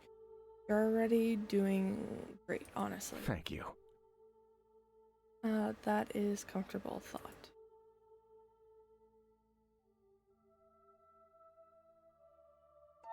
So... How are you doing, Caden? You look a bit rough. I'll be fine, don't worry about it. You don't have to worry. I refuse to slow down our mission. I'm glad to hear it. I'm glad. I'm glad to hear it. We're going to need all the help we can get. Right. Tell me about... I've never met an Outlander before. These marks of yours, just what are they? The markings are veins of magic that run through my body. My people are all born with them. They are as natural to me as your face is to you.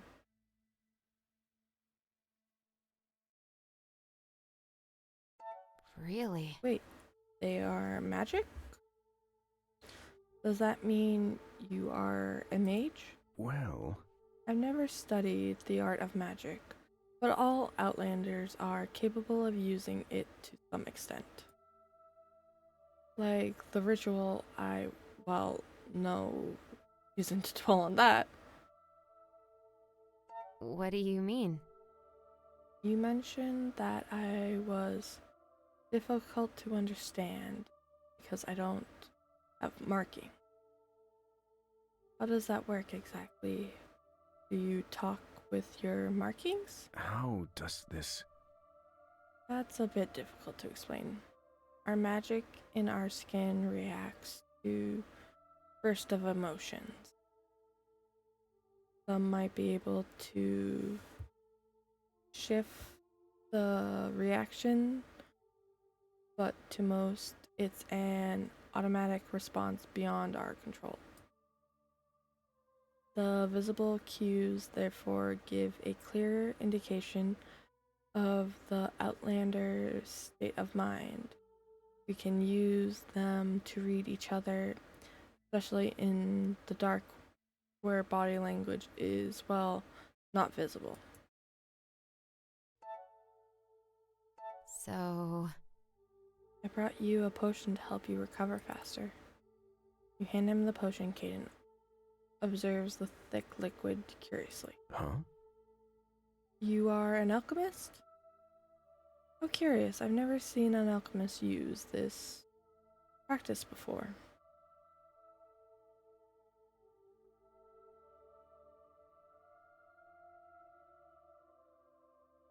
Alright, this is the best we've got. Sorry. This town isn't big enough to have our own healer. Even if we did, given the current situation, we couldn't even bring you, so... I see. My apologies. I didn't mean to come across as dissatisfied. I'm very grateful for your help and this potion. The Outlander uncocks the bottle and downs the potion in one go before you can say anything. His face immediately scrunches up as if in pain. This is an experience for sure. Thank you for the potion and for talking with me. Between you and Elizabeth's watchful eyes, I'm sure I'll get back in good spirits before we attempt to get the artifact back.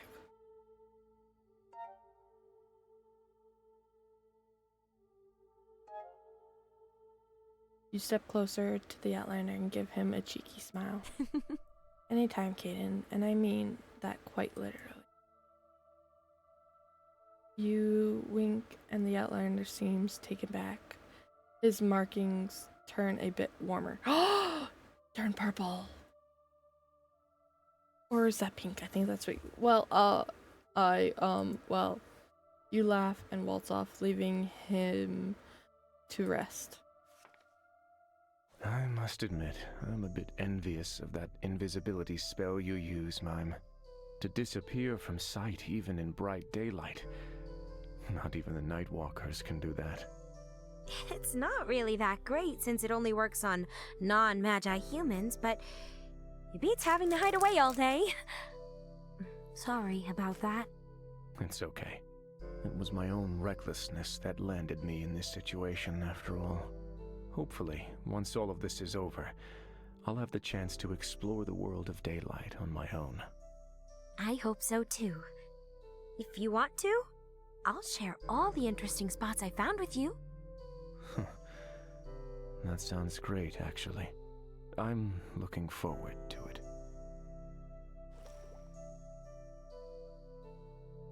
Can I talk to Cadence anymore? I can. He's out of his.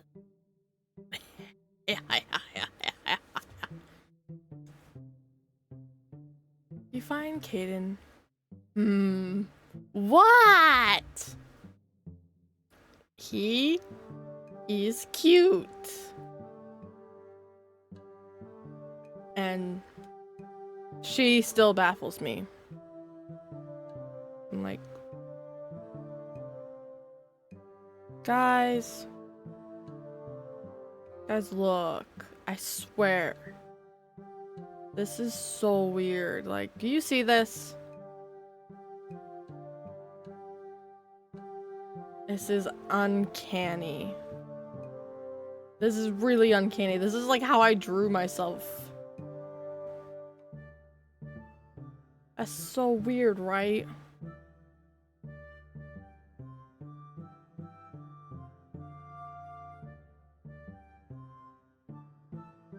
No, for reals. It's like human silver right there. It's very strange to me.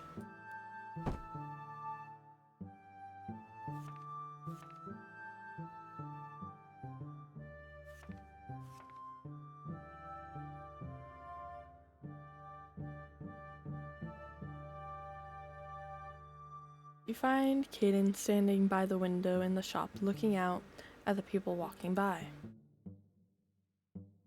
Hi. Hey, Cadence. How you doing? Thank you. I'm alive and grateful for that. Oh, stretch. But this was not how I imagined things would go when I left my home weeks ago. I am still shocked, honestly, that a problem this simple would, hiccup, be this difficult to solve.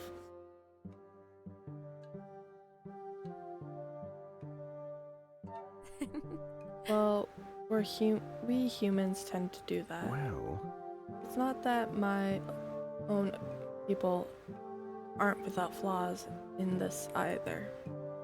We should have reacted sooner, much sooner, but Aiden returns his gaze to the outside lighting, reaching up to tap his finger against the glass. I've spent the entirety of my life in my home in the mountains. I've read about the sky and sun, about clouds and stars. They are even more impressive in person than I could have ever imagined. The first time I saw the sky, I almost felt like it would swallow me whole. However, you humans do not seem to care for it. No one barely gives it a glance, and you all hide away in these houses with brick and glass obscuring its beauty. Why?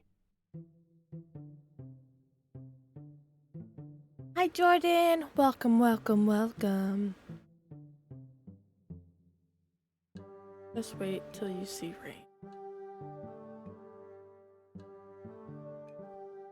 Actually, Trust me, when the rain comes, you'll be happy for the glass windows. Really? Another thing I have yet to experience.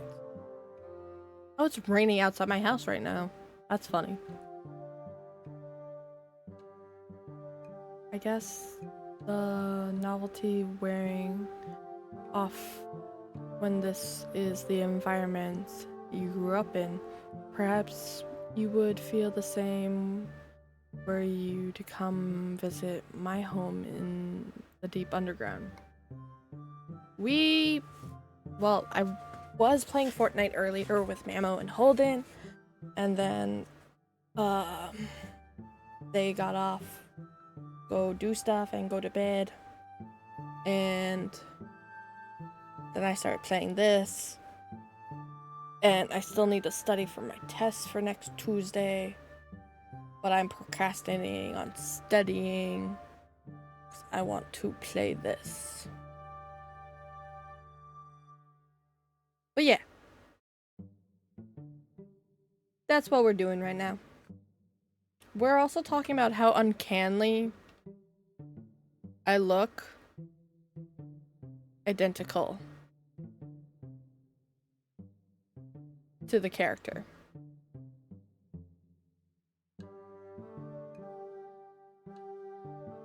Oh, wrong way.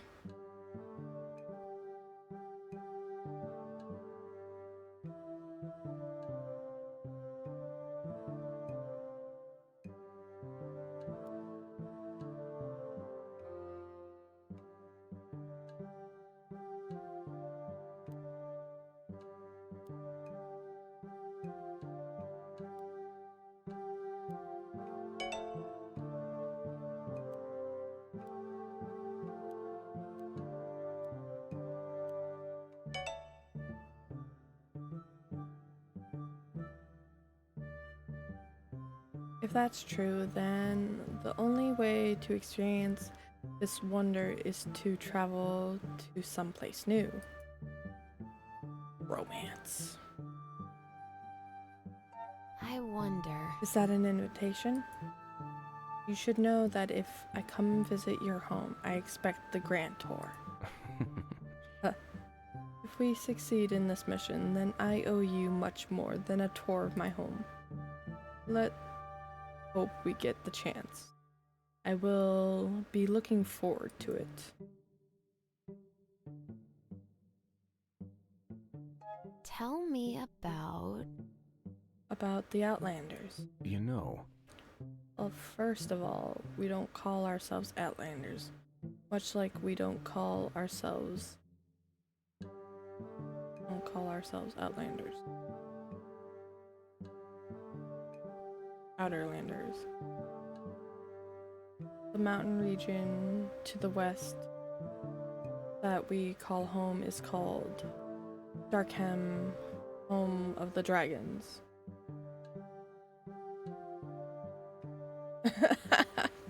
Oh, that's cool. I like that. My people are the Injoma, and we call your people the Dags. We were a reserved people, proud, rarely straying from the mountains we call home. There's no need the ground beneath the mountain is rich. Sometimes we trade with the Dags in the plains, but only rarely does anyone other than the Nightwalkers leave our home for the outside. What do you mean? You call us Dags. What does that mean? Actually, Some believe it is apparition of day people. Emojo Jomas are light people, and Himmin up north are sky people. All three people, or humans, which makes it rather confusing to us when Dags use human to refer to yourself.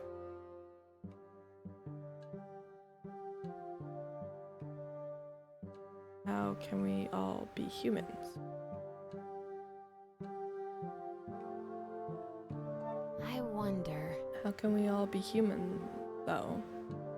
We're different races. actually, It's also only because Dags believe that.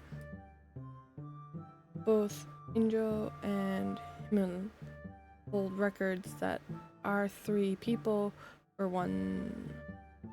once the same, the humans. So that was a long, long time ago.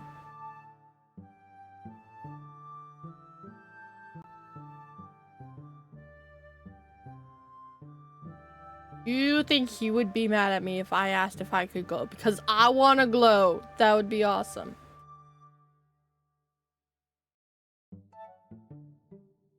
Really? Does that mean I can learn to glow as well? What? No. And just like that, my dreams are crushed.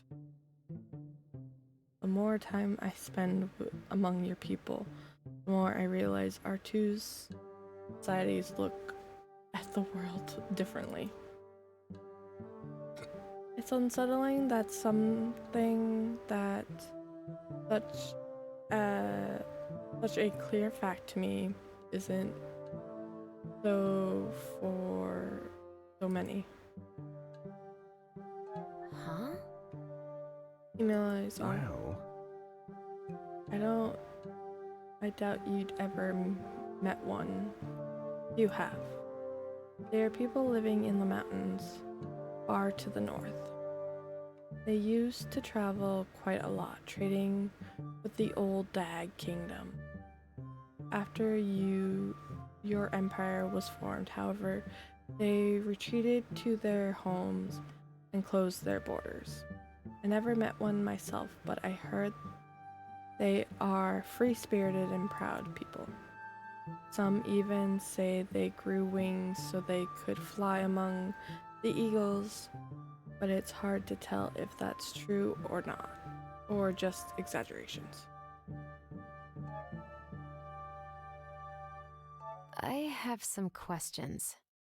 Curious about those markings of yours. I can imagine. What do you wish to know? So, I was wondering about the colors. You seem to be blue mainly, but sometimes they shift. Is that how it works for all of you? actually, Well, that change happens to all of us. At least those who can't control their emotion. The base color varies though, Blue is one of the most common ones. Does the base color mean something? Huh? Well, So, some believe so. There's a fervent superstition among some of my people that certain skills and personality traits can be attributed to our resting hue. Those with red hues are more aggressive, greens are far more make for better leaders, yellow are lighthearted, that sort of thing.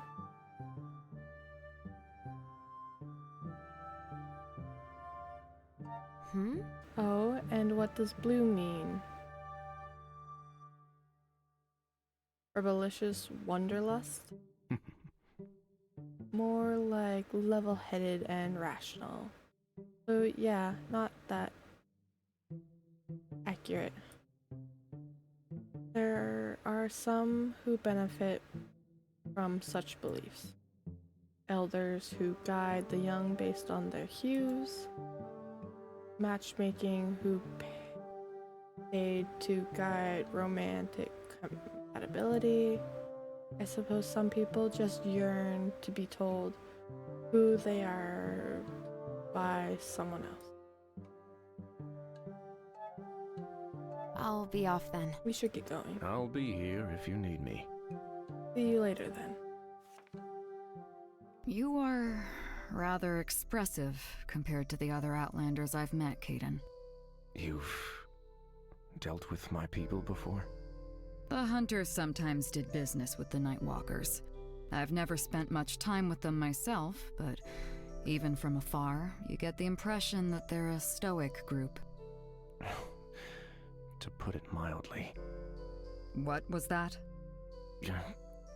Nothing. What interesting topsider architecture. I'll just go take a look at that. What in the world?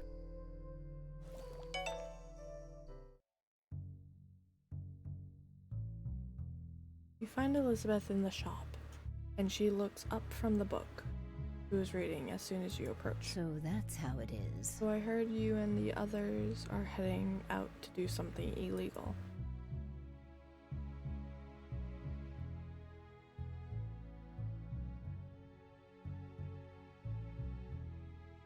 About that. I'm going to need your help. We need a way to get inside Goldorin's mansion without being detected. I see. My understanding, yes. Very well. I may have something you can use. This is a highly secret recipe of mine. We don't sell this in the shop. The potion of invisibility. I was wondering if the old brain could remember this, but I managed to note it all down. Potion allows the one consuming it to pass by unnoticed for about an hour. Goldorin's goons won't notice a thing. That's great. That's perfect. This is just what we needed. How do we make it? There's a catch, just like with everything else.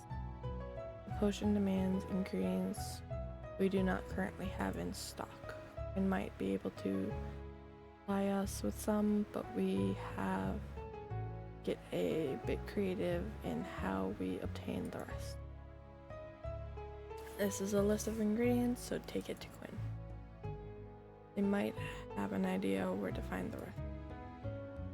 Well, when you've collected it all and you're ready to go, come see me. Potion must be consumed soon after it is made, so you should have made all your other preparations before that. Of course, I still be here to assist you should you wish to do regular alchemy. I'm sure Quinn has stocked up on new ingredients by now, so should be able to look into making even more recipes.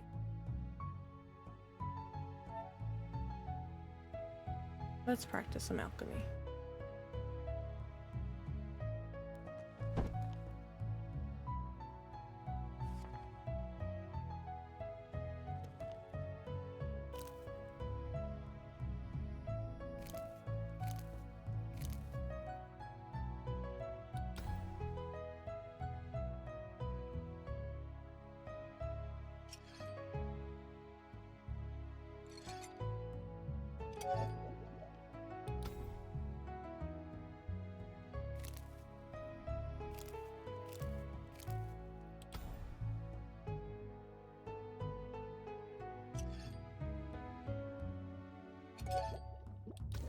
Well done. There we go.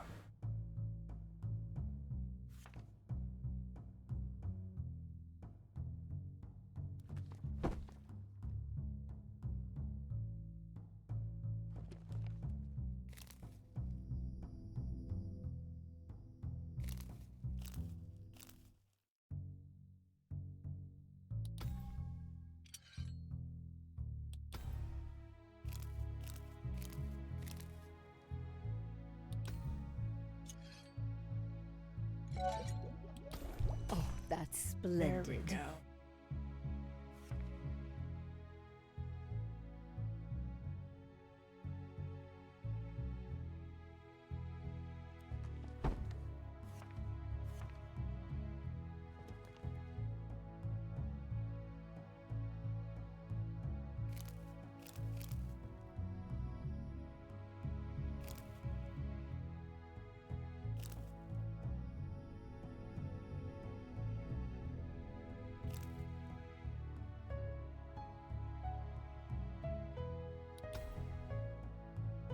Ah, shit. No, other way.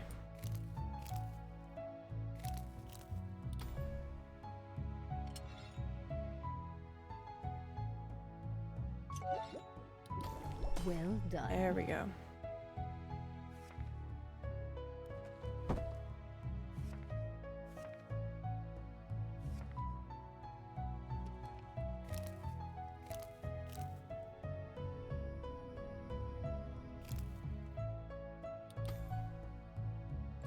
Nope. Shit, I turned that the wrong way.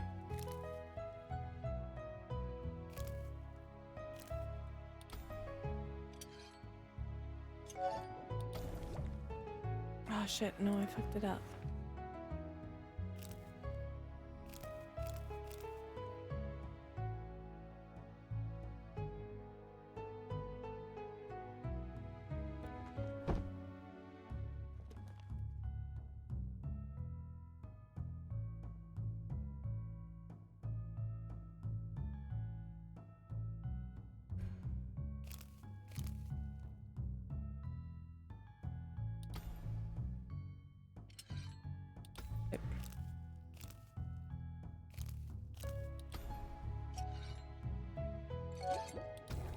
Well done!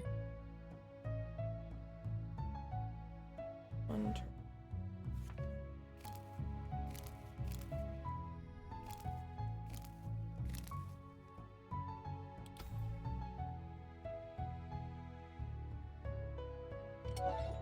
Oh.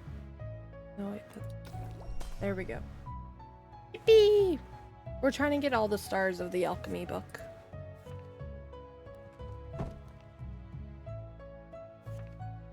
Okay, so headache is done. Strong headache is done. Mosquito repellent. Strong mosquito repellent. Sleeping. Eternal sleep. And healing potion. Okay, we have all the stars. Oh.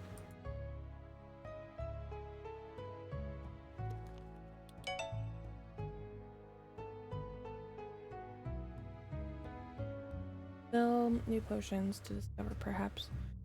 Come back and fill it out. Do I get more for completing the thing? Or do I need new ingredients?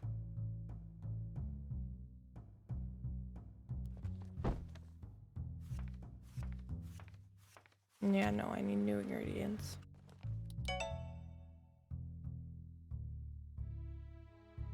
I'll be off. Good luck, dear. Okay. I've noticed you staring out the window sometimes. You should be more careful other people don't see you. Oh, right, of course. I'll be careful. What were you even doing there? You were just staring out at the streets? I never got the chance to properly explore this place. This is my first time experiencing a surface town, and I'm itching to explore it. You're also new to this place, aren't you? Don't you feel the urge to go look around? No. That was a decisive answer. Why should I waste my time? There's nothing of interest to me here, and I'll be leaving soon. There's always something to be learned from any new place you go to. Walking amongst the townsfolk might give you a new perspective of them. No. It won't. I wonder what happened to you, Anne.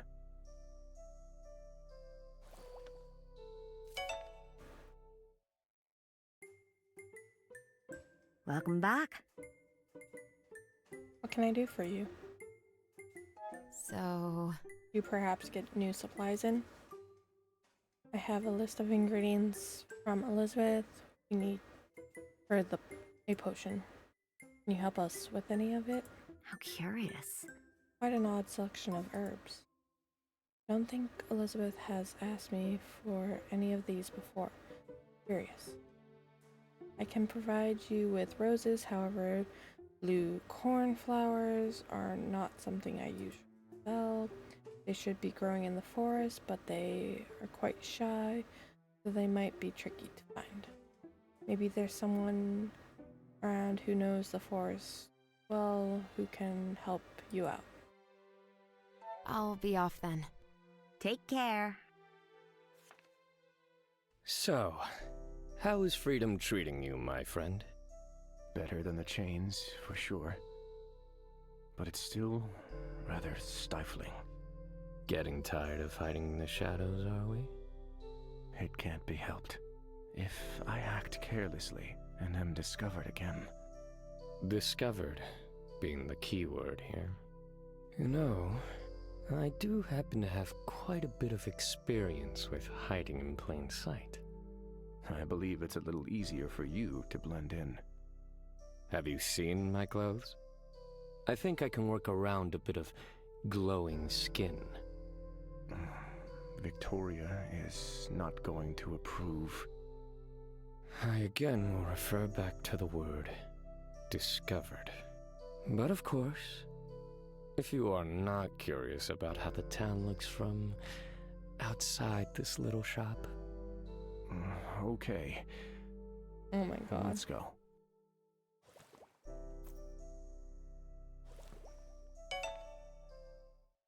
I just want to see what we can do with roses. Welcome back.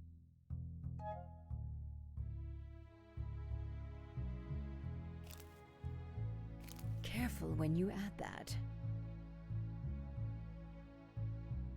Mixing will load.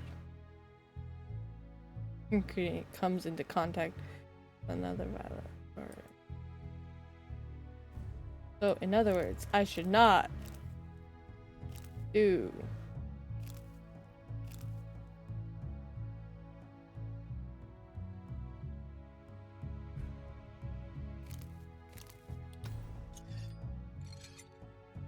Careful when you add that.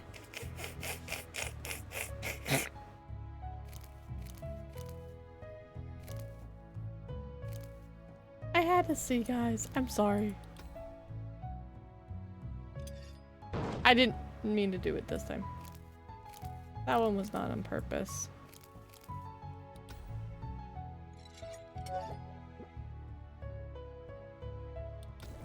Another discovery! Water bomb.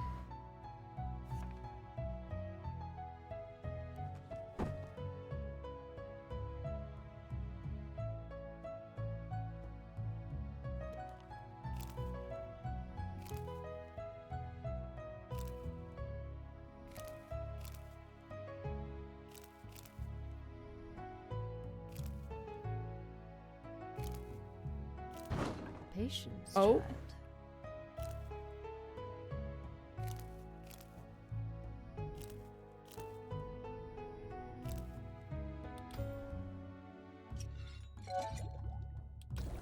Well done!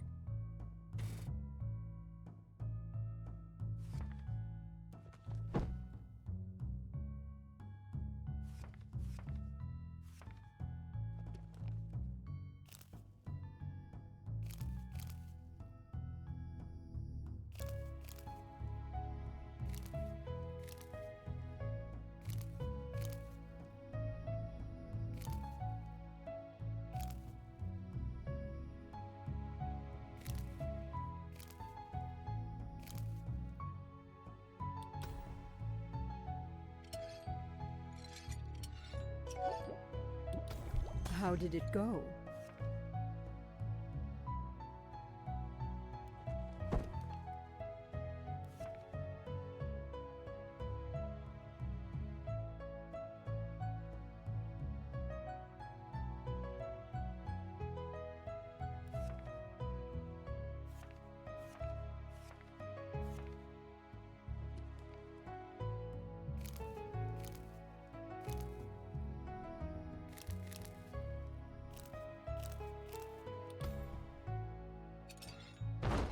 What's that smell?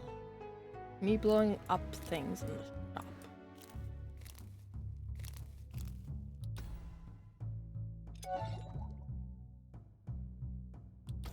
Well done.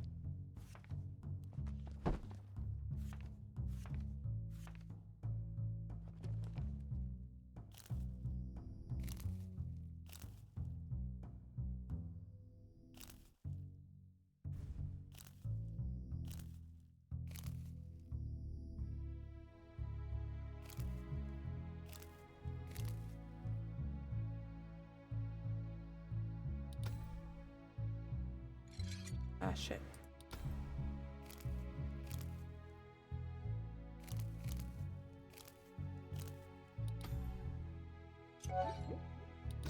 Oh, that's splendid.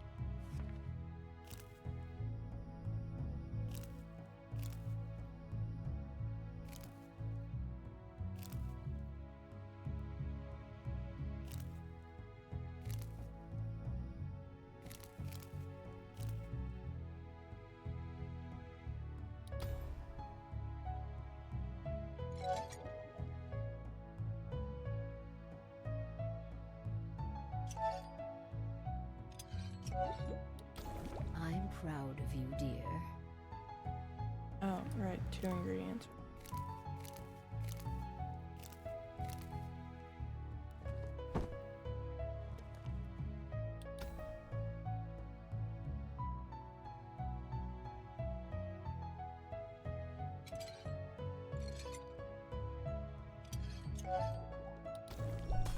There we go.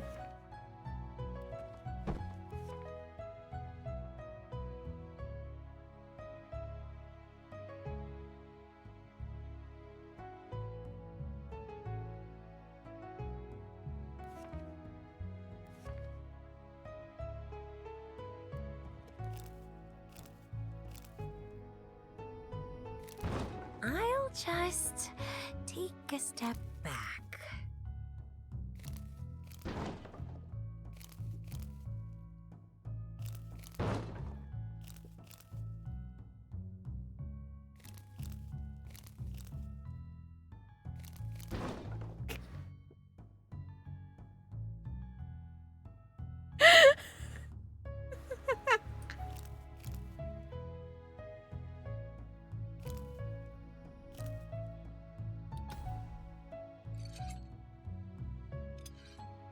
Let's try that again.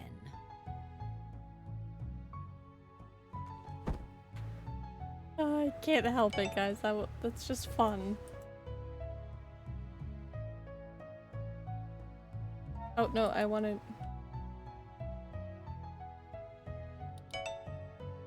Oh, I don't know why exploding potions is fun. I'll be off then. Good luck, dear.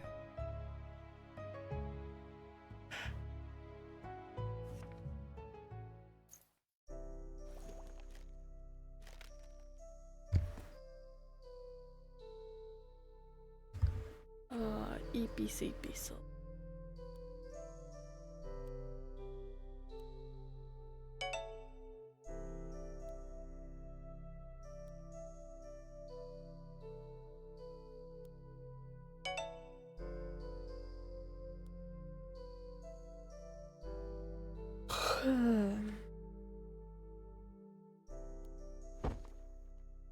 Well, we have everything starred out. Oh wait, I have a new recipe I could do? Wait a moment.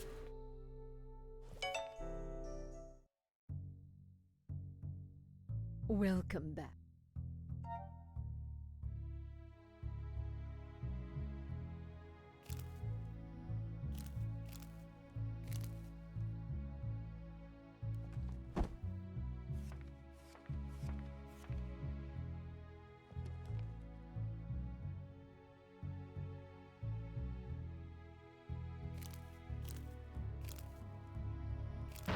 I'll just That's not what I meant to do. take a step back.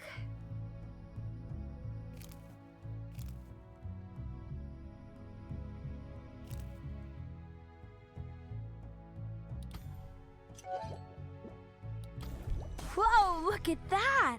Blue bomb.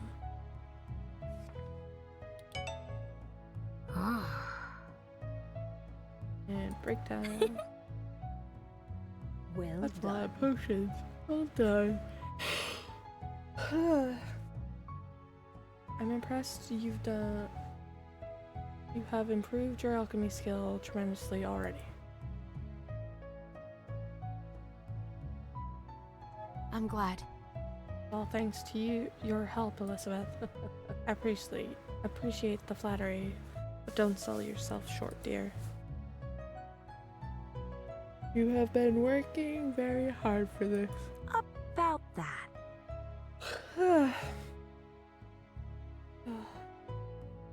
With this level of progress, you'll be able to make the potion of invisibility easy peasy. Though I'm still a bit confused as to how you came up with such a potion, Elizabeth. Turning invisible even seems closer to my kind of magic than alchemy. I see. I didn't develop this recipe without a bit of help. A spirit mage I knew at the time introduced me to a subtle illusion magic spirit used to stay hidden. With the help, I'm able to mimic the spell with alchemy. On a much more limited scale, of course.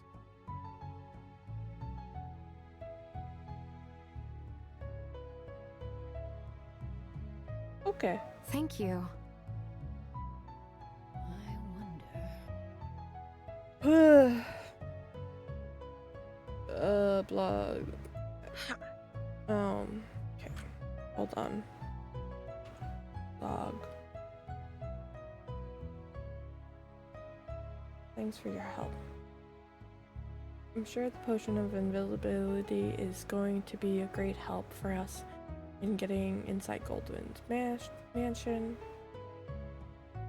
I don't underestimate this man. Silver, the potion might help you, but I doubt getting in will be the only challenge you will face in there.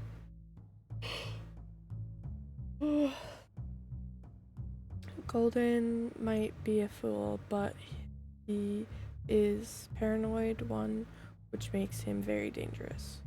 I just don't understand that guy. What does he get out of all this much hate?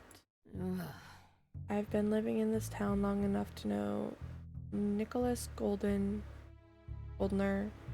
back when his family's name was still Boulder. He has always had the need to appear bigger than he is. His father was the same, though that really doesn't excuse it. But he suddenly became the richest man in town overnight. That seemed to trigger something inside him. He went from being simply unpleasant to being vengeful and paranoid. in the end, I think, beneath his wealth. Goldner is a small and lonely man. Oh. I see.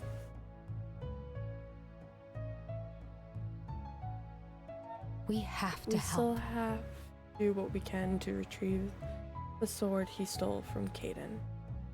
No matter what Goldner motivations are, there's something bigger at stake here. Yes. I agree.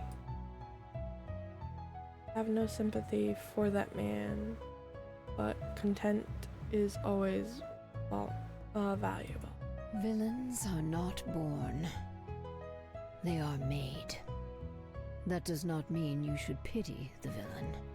It means you should be concerned about how the next one is made. But that enough of me talking now, I believe. Go on, I'm sure you have other things to attend to. I'll be off then. Good luck, dear. Okay. I am really getting EB sleep. I don't think I'm studying tonight.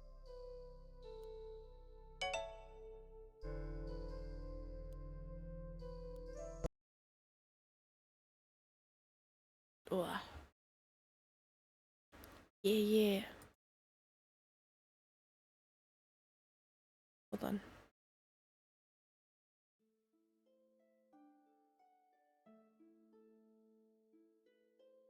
Yeah.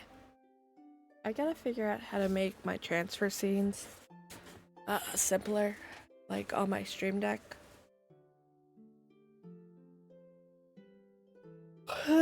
So I can press buttons. Tomorrow I'll be playing Core Keeper with Mammal and Siri. 6 p.m. CST and 7 p.m. EST. Yeah. Hold on. I gotta double check this.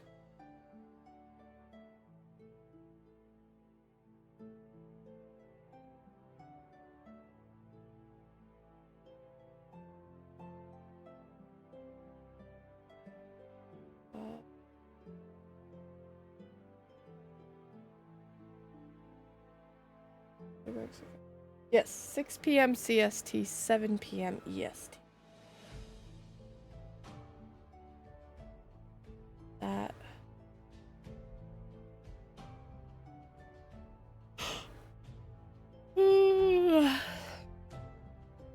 That is what we're gonna do.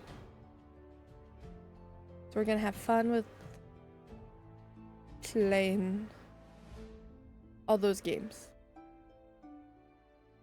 So I gotta remember how to do Core Keeper because I haven't played that in a while. I will talk to you all later. Make sure you get some good eepy sleepies and some food. And if you're not, it's not like bedtime, but like morning for you guys. Make sure you all. Oh! Guys from Fortnite? Hello! Are we the guys from Fortnite? What guys from Fortnite? I was playing Fortnite earlier. Also, welcome, Stone Lemonade. Welcome.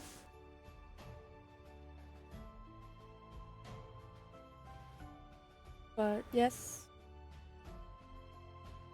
have a good time. May your day be magical and everything, and I'll see you guys tomorrow. And just overall have a good time. I love you all, Coven. Bye-bye. Night-night.